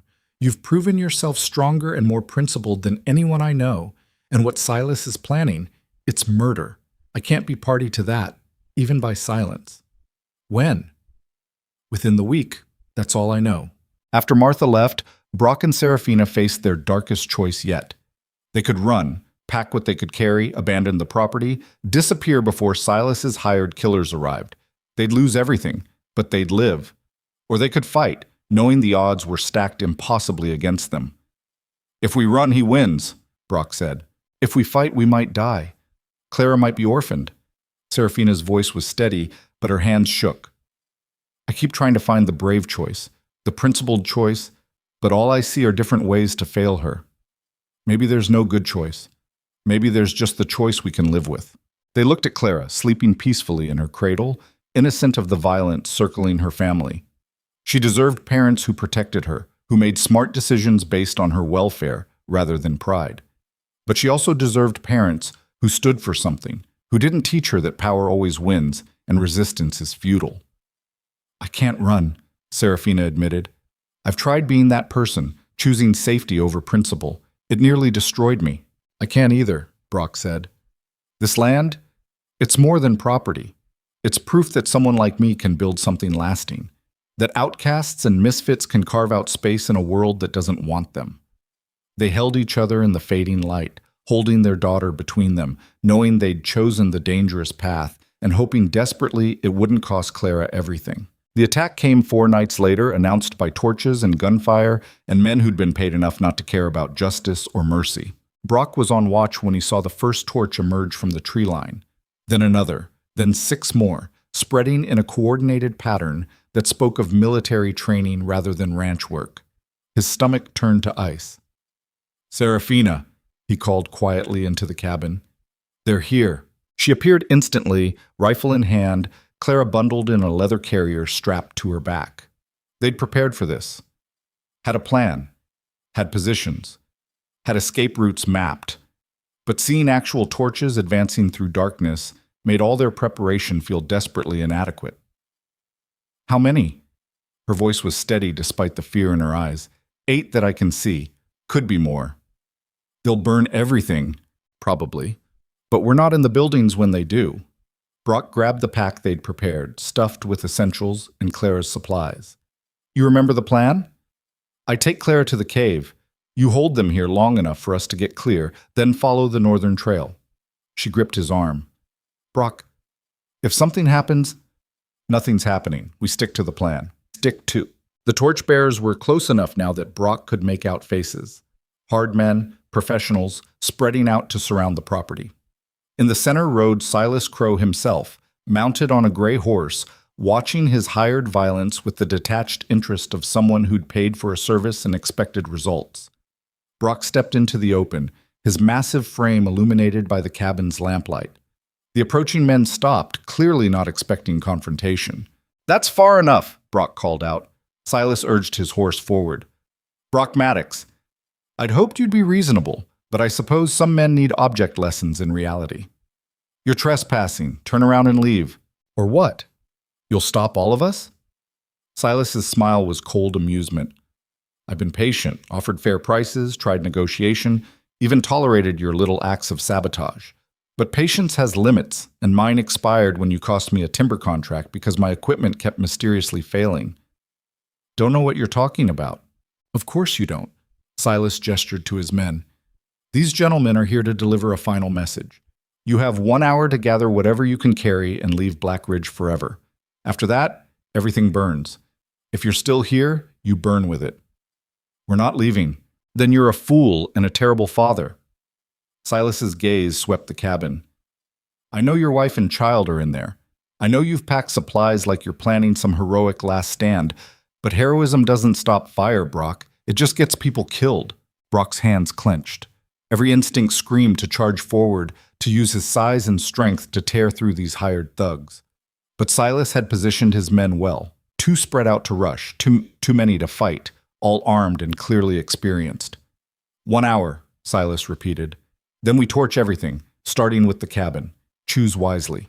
They retreated slightly, forming a perimeter that penned Brock and his family in. Torches flickered in the darkness like malevolent fireflies.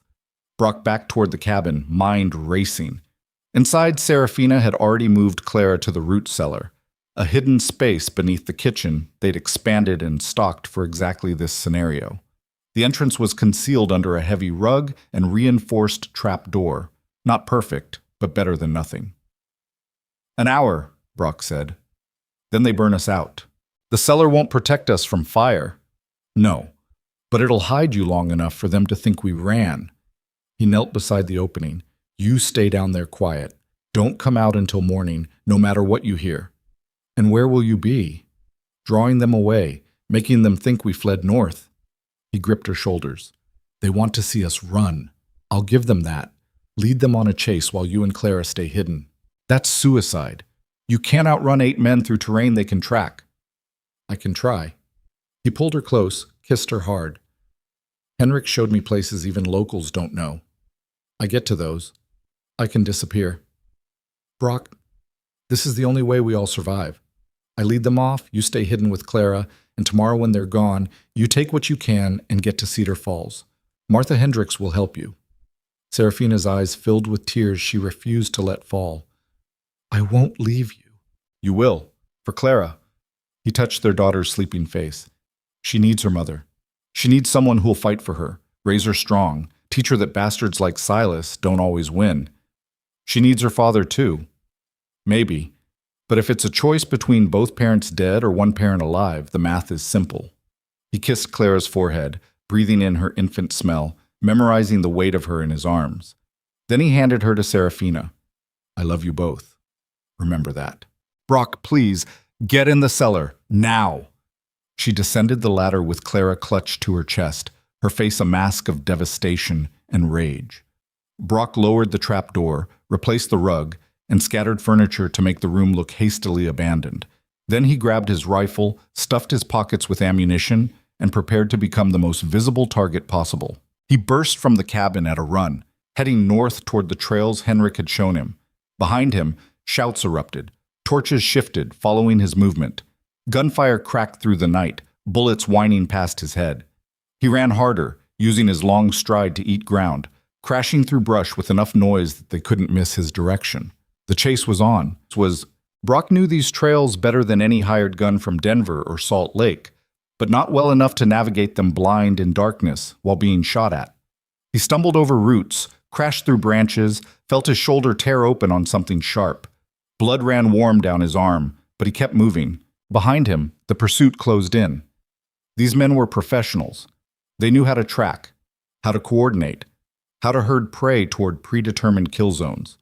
Brock realized too late that he was being funneled toward a narrow canyon with limited exits.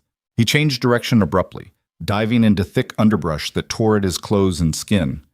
Circled back toward an outcropping Henrik had called the Devil's Thumb, a rock formation with a cave system that went deep into the mountain. If he could reach it, he might lose them in the tunnels. A bullet caught him in the leg. The impact spun him sideways, and he crashed into rocks with bone-jarring force. Pain exploded through his thigh, hot and immediate.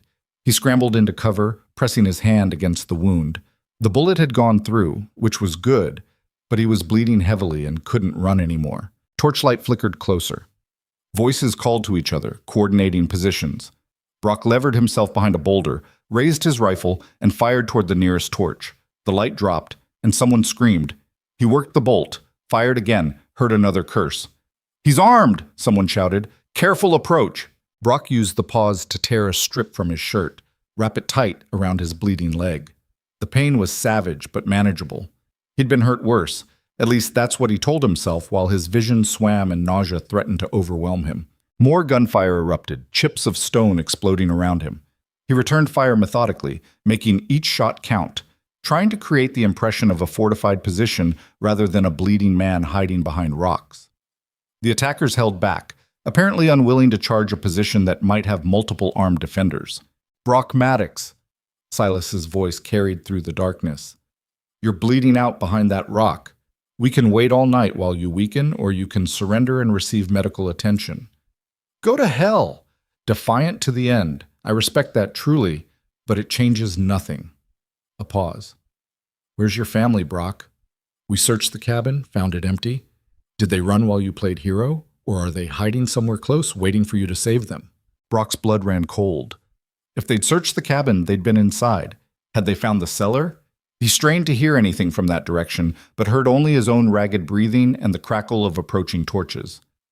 "Nothing to say?" Silas sounded amused. "I'll make you a deal. Tell me where they are, and I'll let them go unharmed. You have my word." "Your word's worthless." "Perhaps, but it's the only offer you're getting." Silas's tone hardened. "I'll find them regardless. Question is whether you die knowing they'll be discovered eventually, or whether you at least try to bargain for their safety." Brock raised up slightly, fired toward Silas's voice. The shot went wide, but it made his position clear. Immediately, concentrated fire erupted from 3 directions. He dropped back behind cover as bullets chewed into stone around him. His leg was going numb, blood loss probably, combined with shock and exhaustion.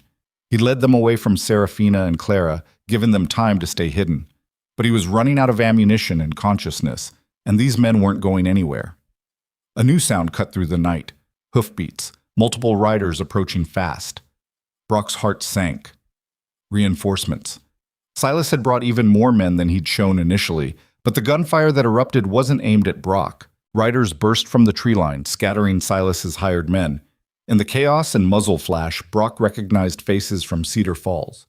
Shopkeepers, farmers, people he'd nodded to in passing but never considered friends.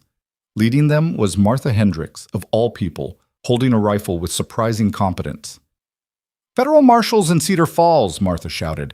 "Anyone still fighting when he arrives gets charged with attempted murder." The hired guns scattered. They'd been paid to intimidate and burn, not face legal consequences. Within minutes, the clearing was empty except for bodies. 2 men Brock had shot, and 1 who'd been trampled in the retreat. Martha dismounted, approached Brock's position carefully. "You hit?" "Leg. I'll live." He struggled to stand, failed. "My family in the cellar under your cabin, if Serafina followed her own plan. We passed your place on the way up. Nothing's burned yet." "How did you know where to find you?" Martha helped him bind his leg properly. "I've lived in these mountains 30 years, Brock. Knew you'd run for Henrik's old trails if you were trying to lose pursuers. Also knew you'd never actually abandon your family, so I figured you were buying time." Other riders approached, men Brock recognized from town, but had never spoken to at length. They looked uncomfortable, but determined. "We couldn't let it stand," one said. "Silas burning people out, hiring killers, that's not how things should work." "The marshal really coming?" Brock asked. "Sent for him 2 days ago when we heard Silas's plans." Martha stood, brushed dirt from her skirt. "He's at my place now, gathering testimony. Turns out a lot of people sold their land under duress and are willing to say so officially. Silas will buy his way out." "Maybe, but attempted murder witnessed by a dozen townspeople is harder to ignore than property disputes." She offered her hand. "Can you ride?" Brock let them help him onto a horse, every movement agony through his wounded leg. They rode back toward his cabin in a group, torches now symbols of protection rather than threat. As they crested the final rise, Brock saw his property intact. Buildings standing, no fresh fires, everything exactly as he'd left it. He practically fell from the horse, limped toward the cabin. Inside, he tore up the rug, yanked open the trap door. "Serafina! It's me! It's safe!" Her face appeared in the opening, tear-streaked and fierce. Clara was crying in her arms, the sound the most beautiful thing Brock had ever heard. "You're alive!" Serafina gasped. "So are you." He helped them up, pulled both into his arms, and felt the terror of the last hours finally break loose. He shook against them, all the fear he'd suppressed flooding out at once. Clara screamed her displeasure at being squashed between her parents, and they broke apart laughing despite everything.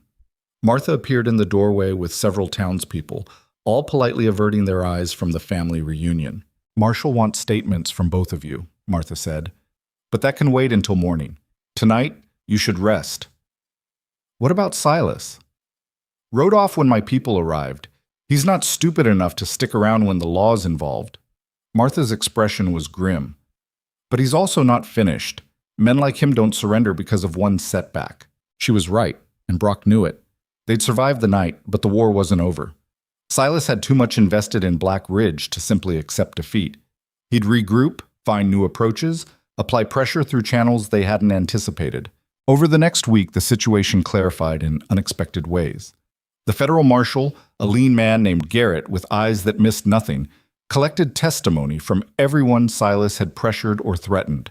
The burned barns, the poisoned cattle, the intimidation tactics, all of it documented officially.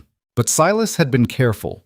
Nothing tied directly to him. His hired men were gone, scattered to territories where warrants meant nothing. The worst charges the marshal could make stick were property disputes and business interference, civil matters, not criminal. "He'll pay fines," Garrett explained, "probably lose some land and settlements, but he won't see jail time unless someone testifies he directly ordered violence." "What about the men he hired?" Brock asked. "Gone. And even if we found them, their testimony would be worth nothing. Hired guns don't make credible witnesses." Garrett shook his head. "I'm sorry. Frontier justice favors those who can afford better criminals." The legal battle dragged through summer. Families who'd sold under pressure filed to reclaim their land. Silas fought every claim with expensive lawyers and political connections. Some cases succeeded, most didn't. The mountain community fractured into factions, those who'd stood against Silas, those who'd sold to him, and those trying to navigate between both groups. Through it all, Brock and Serafina rebuilt. The barn went up again, better designed this time.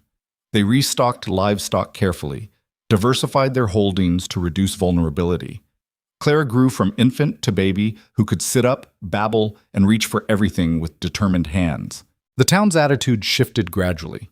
Women who'd once mocked Serafina for being unladylike now sought her advice on everything from horse training to standing up to difficult husbands. Men who'd considered Brock too different began treating him as someone who'd earned respect through stubborn refusal to break. Martha Hendricks became an unlikely friend, visiting regularly with supplies and gossip. "You've changed things," Martha said one afternoon while watching Serafina teach Clara to pet a gentle mare. "Made people question assumptions about what women can do, what outsiders can accomplish, what's possible when you refuse conventional limits." "Didn't mean to change anything," Serafina said. "Just tried to survive." "Sometimes that's enough." Martha smiled. "Sometimes survival is revolution." But Silas wasn't finished. In late August, a lawyer arrived with documents claiming Brock's well violated water rights that belonged to Silas through his neighboring properties. The legal argument was complex, something about historical agreements and territorial water law, but the intent was clear. If Silas couldn't force them off through violence or intimidation, he'd use courts to make their position untenable. "Can he actually do this?" Serafina demanded, reading through the filing. "Maybe," the lawyer they'd hired admitted. "Water rights are complicated. His claim has some precedent, especially if he can prove historical usage. The well didn't exist until we dug it. How can he claim historical rights? Because the water underneath might flow through his properties. If he can demonstrate that your well depletes his sources, he has grounds to restrict your usage." The trial was set for October. Everything hung in balance again, not through fire and bullets this time, but through paperwork and legal arguments. Brock found it almost worse. At least violence was honest. This felt like being strangled by procedures designed to favor those who could afford better representation. They prepared desperately, gathering evidence of their well's independence, documenting water levels on Silas's properties before and after their well's creation, hiring engineers to testify about underground water flow. The costs mounted dangerously, eating through reserves they'd rebuilt. "We can't afford to lose," Brock said, reviewing their finances. "Legal fees are bleeding us dry. If the court rules against us—" "Then we fight it," Serafina interrupted. "Appeal, delay, find another angle. We've come too far to quit because of courtroom tactics." The night before the trial, Silas himself appeared at their door. Alone this time, hands visible and empty, approaching like a man seeking parley rather than conflict. "May I come in?" he asked. Brock almost refused, but curiosity won. They sat at the table while Clara played on the floor, Serafina's rifle within easy reach despite the peaceful setting. "I'm here to offer settlement," Silas said bluntly. "Drop your opposition to my consolidation efforts, sell me water rights to your well, and I'll withdraw the lawsuit and pay you yearly lease fees that exceed what you'd make ranching." "You mean surrender? I mean compromise. You keep your property, I get water access. We both avoid expensive legal battles with uncertain outcomes." Silas leaned back. "I've underestimated you repeatedly, Brock. Thought you'd break easily. Thought your wife was just stubborn pride. Thought one hard winter would finish you. I was wrong every time. So why keep fighting? Because I don't like leaving things unfinished. Because your resistance has cost me money and credibility. Because every day you hold out, other small operators think they can defy me too." His expression hardened. "But I'm tired of this conflict. It's expensive and increasingly public, so I'm offering you a way out that lets both of us claim victory." "What happens to the families you forced off their land?" "That's not part of this negotiation. It is for me." Brock met his gaze. "You want settlement? Fine. Return the land you acquired through intimidation to its original owners at the prices you paid. Compensate people for destroyed property. Publicly acknowledge what you did."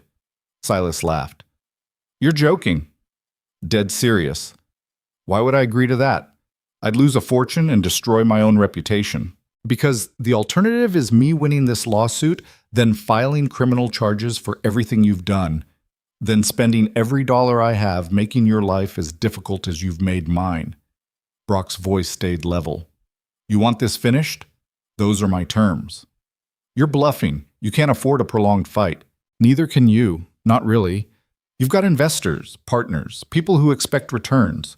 How long before they question why you're bleeding money fighting one stubborn rancher?" Serafina joined the conversation. "We've already survived everything you threw at us. We'll survive this too. Question is whether you can afford the cost of victory." Silas studied them both, calculating odds and costs. Finally, he stood. "I'll consider your terms. But don't expect miracles. Some of those properties have been resold, integrated into larger operations. Untangling everything would take years." "Then you'd better start now," Brock said. After Silas left, they sat in silence, wondering if they'd just made a terrible mistake. Demanding full restitution was righteous but possibly foolish. Silas could simply refuse, proceed with the lawsuit, and crush them through legal attrition. But 3 days before trial, a messenger arrived with new documents. Silas was settling, not on Brock's terms exactly, but close enough to matter. He'd return land to families willing to take it back, compensate others who'd moved on, and publicly acknowledge that his expansion had involved questionable tactics. In exchange, Brock and Serafina would drop all legal claims and grant him limited water rights. "It's not everything," Serafina said, reading the terms. "No, but it's something." Brock thought of the families who'd lost homes, the neighbors who'd been driven away. "Some of them can come back now. Henrik maybe, if his health allows. The Petersons mentioned wanting to return if circumstances changed. And we keep our land." "We keep our land," Brock confirmed. They signed the settlement on a crisp October morning in the federal marshal's office with Garrett serving as witness. Silas looked older than Brock remembered, his silver hair touched with more white, his eyes carrying something that might have been respect. "You won," Silas said quietly. "Not the way you wanted, not completely, but more than anyone else has managed. I hope you appreciate what that cost." "I do," Brock replied. "I also hope you learned something about pushing people past their breaking point." "Perhaps." Silas gathered his documents. "Though I suspect we both learned that stubbornness and principle are expensive luxuries in a practical world." After he left, Brock and Serafina walked out into autumn sunshine. Clara rode in Serafina's arms, babbling at everything she saw, reaching toward falling leaves with delighted wonder. "We should celebrate," Serafina said. "How? I don't know. I've never won anything worth celebrating before." She laughed, slightly manic with relief. "We actually did it, Brock. We stood against everything and didn't break. Not quite everything. Winter's coming again. Let it come. We know how to survive winters now." They rode back to Black Ridge together, their property coming into view as they crested the final rise. The land looked the same as when Brock first claimed it, wild and beautiful and impossibly hard. But now it held ghosts of everything they'd fought through. The rebuilt barn, the well that had saved them, the cabin where Clara was born. Every structure carried weight, bore witness to their refusal to surrender. Over the following months, some families returned. Henrik came back briefly before his health failed permanently, spending his final weeks on land he'd defended for decades. The Petersons reclaimed their property, rebuilding with fierce determination. The Johnsons chose to stay in Cedar Falls, but they visited occasionally, their children playing with Clara while adults shared stories of survival. Black Ridge slowly became a community again, knitted together not by proximity, but by shared resistance. They'd all faced Silas's pressure and survived in different ways. Some had sold and returned, some had held out, some had fled and come back.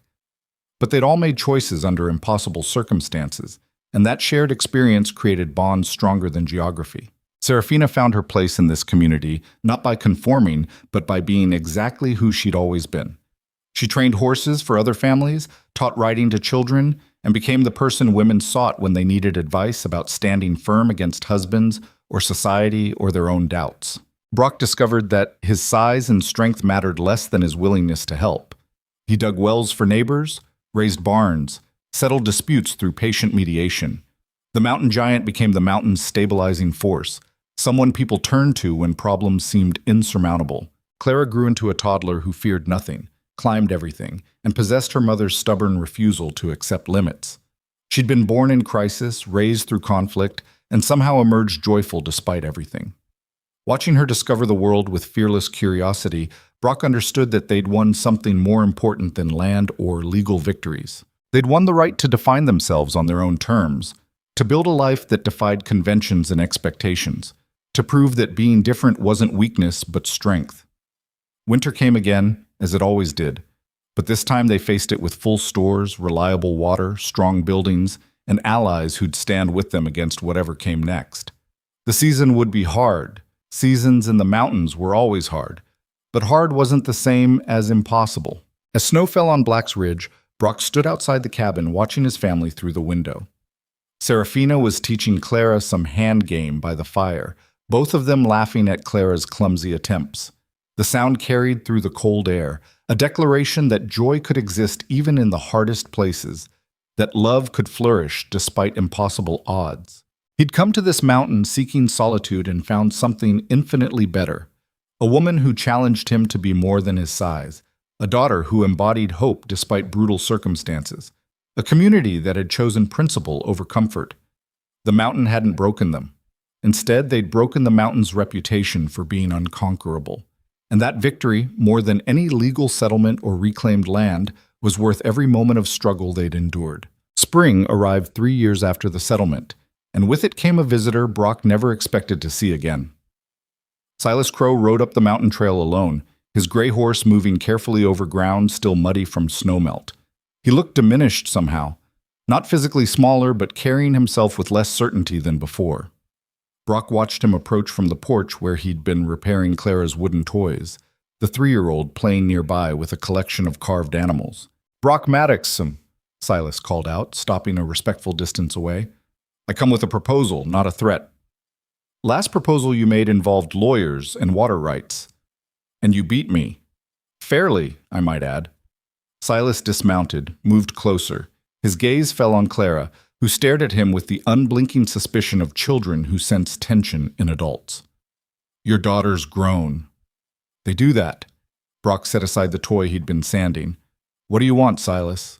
"To offer you a job. Partnership, actually." He pulled documents from his saddlebag. "I'm expanding into livestock trading, buying stock from mountain ranchers, selling to railheads and eastern markets. It's profitable, but it requires someone who knows the territory, knows the people, someone they'd actually trust. And you think that's me? I think you're the only man on Black Ridge who's proven he can't be pushed around or bought off. The families who came back, they listened to you. They trust your word. Silas spread the papers on the porch rail. I'm offering 20% of profits, decision-making authority over purchases, full autonomy in how you run operations. Brock scanned the contract without touching it. The terms were generous, suspiciously so. Why? Because I'm tired of fighting over scraps when there's real money to be made in cooperation. Silas met his gaze. I underestimated you, tried to crush you, and failed. That failure taught me something. Some people can't be defeated, only partnered with. You've got integrity and connections I can't replicate. I've got capital and market access you need. Together we could build something substantial. Or you could be setting me up for another legal trap. Read the contract. Have your lawyer review it. I'm offering legitimate partnership because fighting you costs more than working with you. Silas's expression held something like regret. I've made a lot of enemies building my holdings, Brock. Turns out that's expensive in ways that don't show on ledgers. People don't trust me, don't want to work with me unless forced. But they trust you. Before Brock could respond, Serafina emerged from the barn, leading a young mare she'd been training. She stopped when she saw Silas, her hand instinctively moving toward the rifle she no longer carried constantly. Mrs. Maddox, Silas nodded respectfully. You're looking well. Can't say the same. You look like a man with an agenda. She tied the mare, moved to stand beside Brock. What's he offering? Partnership in livestock trading, 20% profits. And in exchange? My reputation, apparently. Brock gestured at the papers. He needs someone people trust. Serafina studied Silas with the same assessing gaze she turned on horses, looking for tells, for signs of deception or honest intent. You tried to burn us out, hired men to kill my husband, spent 2 years making our lives hell. Now you want to be partners? I want to stop fighting a war that's costing us both. Silas's voice carried genuine weariness. I was wrong about many things, Mrs. Maddox. Wrong to think force was cheaper than negotiation. Wrong to assume stubborn people would eventually break. Wrong to believe my money could solve every problem. He turned back to Brock. I'm offering amends in the only way I know how, through business that benefits us both. We don't need your money, Serafina said flatly. No, you've proven that. But you could use market connections, transportation infrastructure, financial backing for expansion. Silas picked up his papers. Think about it. Talk it over. The offer stands regardless of how long you take to decide. After he left, Brock and Serafina sat on the porch steps while Clara chased chickens across the yard. The contract sat between them like something alive and dangerous. It's a good offer, Brock said finally. Financially, strategically, it makes sense. So does poison if you're desperate enough to drink it. You think it's a trap? I think Silas Crow doesn't make generous offers without calculating how they benefit him more than us. She picked up the papers, scanned them with narrowed eyes. But I also think he's telling the truth about needing someone people trust. His reputation's damaged. People remember what he did. So do we. Yeah. She set the contract down. But remember what Martha said? Sometimes survival is revolution. Maybe working with Silas, making him accountable through partnership rather than opposition. Maybe that's how we ensure he doesn't go back to his old methods. Brock considered this. The idea of partnering with the man who'd tried to destroy them felt wrong on every level. But Serafina had a point. Keeping Silas close, having authority over his livestock operations, building financial ties that made violence counterproductive, that might accomplish more than continued antagonism. We'd need protections, he said. Legal guarantees, exit clauses, authority to walk away if he violates terms, and transparency. Full access to books, veto power over questionable deals, profit sharing that's verified by independent auditors. They spent the next week consulting with their lawyer, revising terms, building safeguards into every clause. When they finally signed the partnership agreement, it was a document that bound Silas to ethical behavior through financial consequences, rather than moral appeals. The first year proved surprisingly successful. Brock's reputation opened doors across Black Ridge and beyond. Ranchers who would have refused deals with Silas alone trusted Brock's judgment on fair prices and honest transactions. The operation grew steadily, generating profits that Brock funneled back into community improvements, better roads, a schoolhouse, emergency medical supplies cashed across the mountain. But success brought new tensions. Some families thought Brock had sold out, partnered with the enemy for money. Others resented that he'd gotten wealthy while they still struggled. The unity forged through shared resistance to Silas began fracturing under the weight of prosperity and changing circumstances. One evening, Peterson cornered Brock at the general store in Cedar Falls. The man looked older, worn down by years of hard ranching, his hands gnarled from work. "You've changed," Peterson said bluntly. "Used to be one of us. Now you're Silas Crow's partner, making more in a month than most of us see in a year." "Partnership doesn't mean I've forgotten where I came from, doesn't it? You live better, dress better, send your daughter to that fancy school in Denver for the summer. That's not the life of a mountain rancher anymore, Brock. That's something else." The accusation stung because it carried truth. The partnership had brought money, and money had brought changes. Not extravagant wealth, but comfort they'd never known. Serafina could afford proper riding equipment instead of making do with repaired tack. Clara had opportunities, education, exposure to culture beyond the frontier, choices that most mountain children never glimpsed. "I'm still the same person," Brock said. "Are you? Or did success do what Silas's violence couldn't, change you into something that fits his world instead of ours?" Brock had no immediate answer. That night, he and Serafina talked until dawn, wrestling with questions about identity and integrity and whether prosperity inevitably meant compromise. "Peterson's not entirely wrong," Serafina admitted. "We are different. We have options now that we didn't before. Clara's growing up with advantages I never dreamed of." "That's bad?" "It's complicated. We fought for the right to build our own life, to reject conventional limits. But now we're building a life that looks suspiciously conventional. Business partnerships, financial success, social respectability." She stared at the fire. "Sometimes I wonder if we won the battle but lost the war. If we survived Silas's attacks only to become more like him." "We're nothing like Silas, aren't we? We're using money and influence to get what we want. We're making decisions that benefit us while others struggle. We've got power now, Brock. Question is what we do with it." The question haunted them through that summer and into fall. Then came an incident that crystallized everything. A young couple named the Hendersons, no relation to Martha, arrived on Black Ridge with nothing but determination and a worn wagon. They claimed land adjacent to Silas's eastern holdings and started building. Within months, they faced the same pressure Brock and Serafina had endured years earlier. Not from Silas directly this time, but from his ranch foreman who saw an opportunity to expand his boss's territory. The foreman used familiar tactics: intimidation, sabotage, pressure, designed to break resolve. The Hendersons came to Brock for help, their faces carrying the same desperate hope Brock remembered from his own darkest days. "We heard what you did," Henderson said, "how you stood against Silas and won. We thought maybe you'd stand with us." Brock looked at this young couple, 22 at most, full of naive courage, probably doomed without intervention. Helping them meant confronting Silas, potentially destroying the partnership, sacrificing financial security for principle. "I'll talk to Silas," he said. The confrontation happened in Silas's ranch office, a room that reeked of money and leather and cigars. Silas listened to Brock's concerns with neutral expression, then shook his head. "I didn't authorize any pressure on the Hendersons. That's my foreman acting independently." "Then stop him." "It's complicated. He's protecting my interests as he understands them. If I undercut his authority, it looks weak. And if you let him continue, our partnership is over." Brock stood. "I meant what I agreed to. Honest business. No intimidation. No going back to your old methods. Your foreman is using those methods. Stop him, or I walk." Silas studied him for a long moment. "You'd sacrifice 20% of a profitable operation over a couple of homesteaders you don't even know?" "Yeah, I would."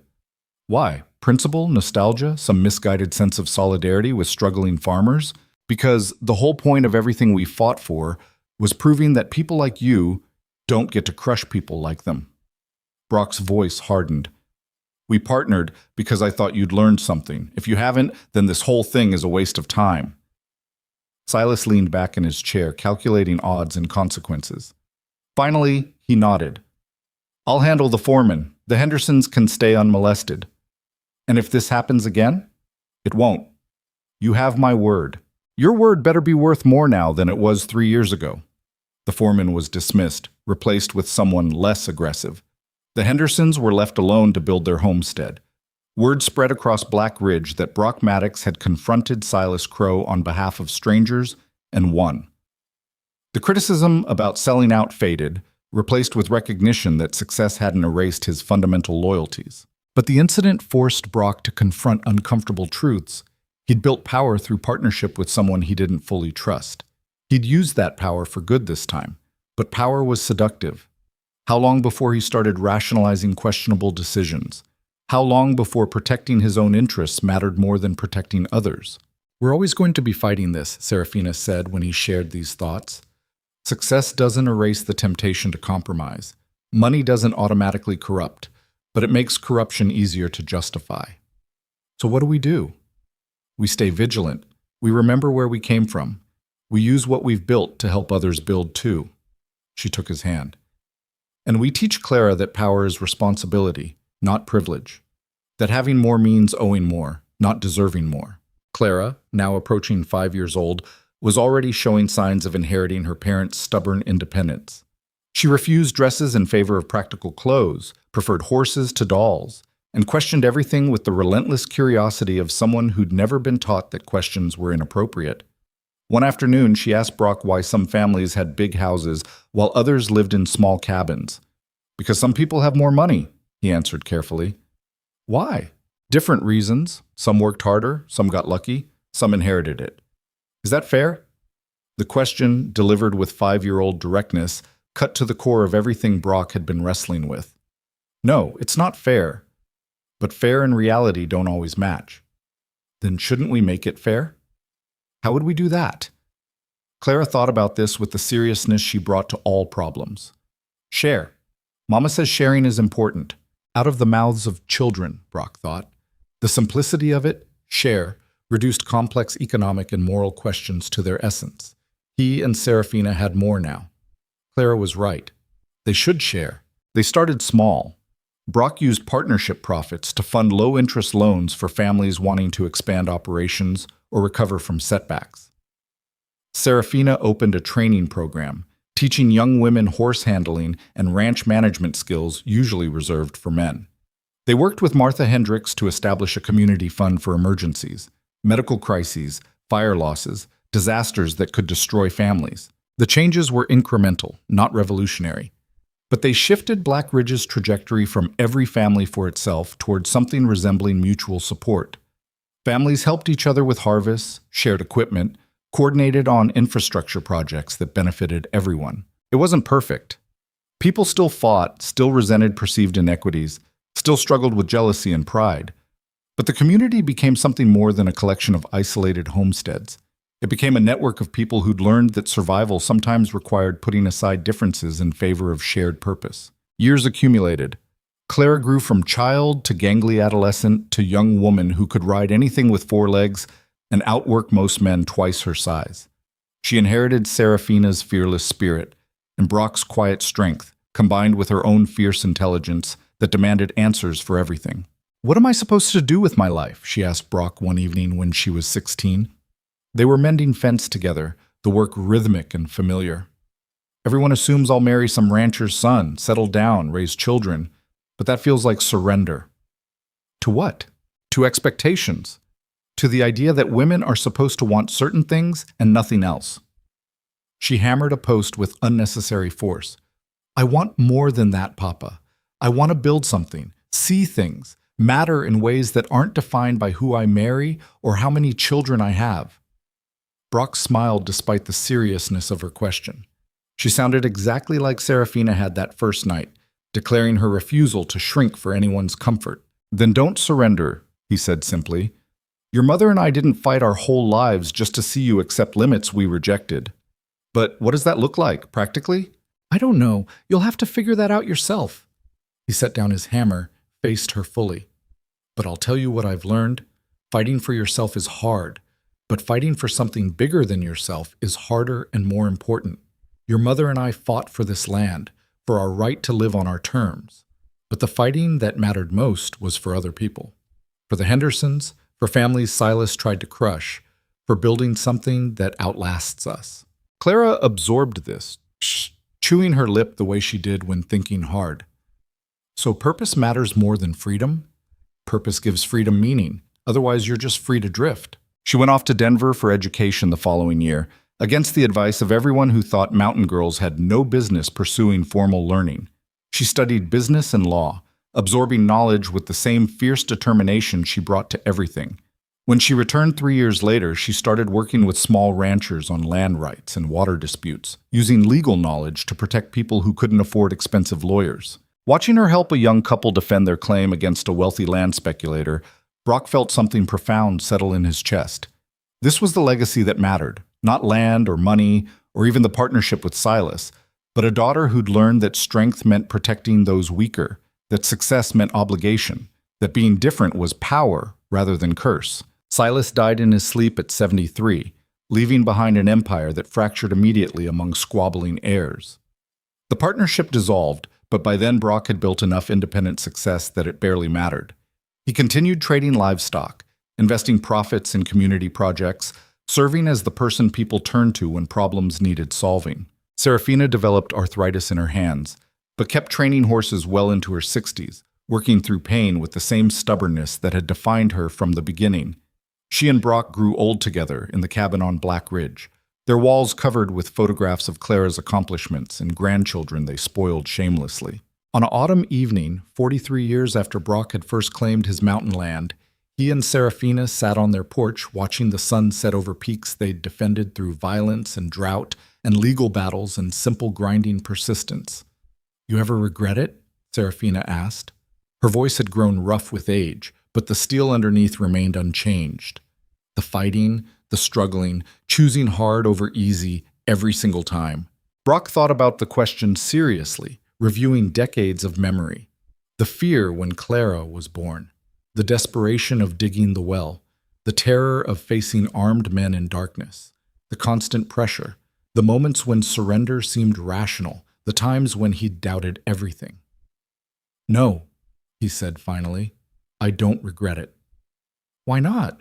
"Because the alternative was being someone else, living someone else's life, accepting limits I couldn't accept." He took her weathered hand in his.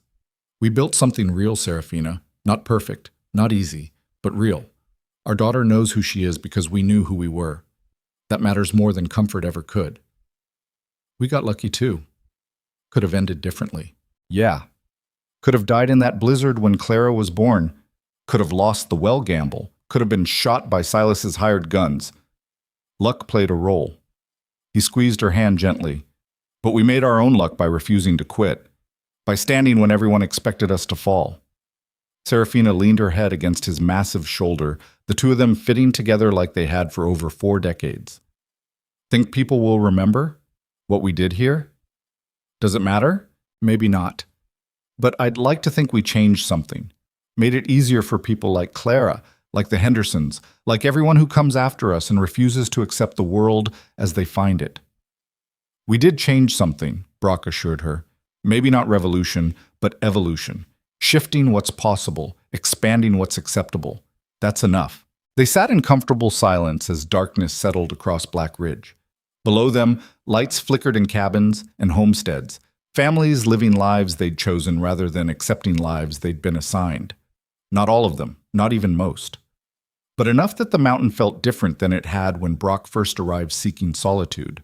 The legend of the mountain giant and his wild bride had grown over the years, embellished with each retelling until the truth was buried under layers of myth. But Brock didn't care about legends. He cared about the reality. 2 difficult people who'd found each other, built something lasting despite impossible odds, and refused to let the world break them into acceptable shapes. That night, sleeping beside Serafina with moonlight streaming through windows they'd installed themselves, Brock dreamed of the young man he'd been, solitary, isolated, convinced that loneliness was strength. He wanted to tell that younger self that the greatest power wasn't independence but connection, that vulnerability was courage rather than weakness. That love made you stronger precisely because it gave you something worth fighting for beyond yourself. He woke before dawn, as he'd done for 50 years, and watched Serafina sleep. Her face carried the map of their shared life, lines earned through laughter and tears, scars from work and weather, the weathering that came from refusing easy paths. She was still the most beautiful thing he'd ever seen, still the stubborn force that had crashed into his ordered solitude and shown him what living actually meant. Clara visited that morning with her husband and 3 children, filling the cabin with noise and life.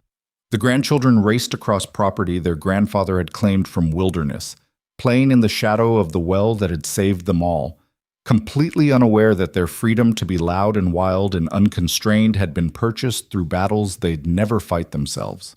They don't know how hard it was, Clara said, watching her children with the mix of love and exasperation common to all parents.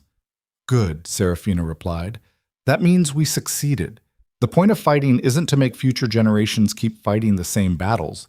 It's to win enough that they can fight different ones. Later, after everyone had left and quiet returned, Brock walked his property one final time. His legs still ached from the bullet wound he'd taken defending this land, a permanent reminder that some things cost blood. But looking at the thriving ranch, the strong buildings, the evidence of decades spent building rather than destroying, he couldn't classify any of it as cost. Investment, maybe. Price paid for prizes worth having. The mountain hadn't changed. It was still brutal, still beautiful, still indifferent to human struggle. But the people on it had changed. They'd learned that stubbornness could defeat impossible odds, that love could flourish in the hardest soil, that being different was strength rather than weakness. And maybe that was the real lesson. Not that good people always win or that justice inevitably prevails, but that refusing to break has value in itself. That standing up matters even when you might fall down.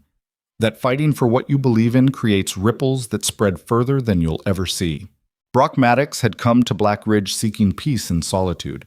Instead, he'd found war, love, purpose, and meaning in a wild woman who refused to be anything but herself and a daughter who'd learned that lesson so well, she'd built her own life on the same foundation. Standing on his mountain, watching the sun set over land he'd defended through every method civilization and nature could throw at him, Brock understood something profound.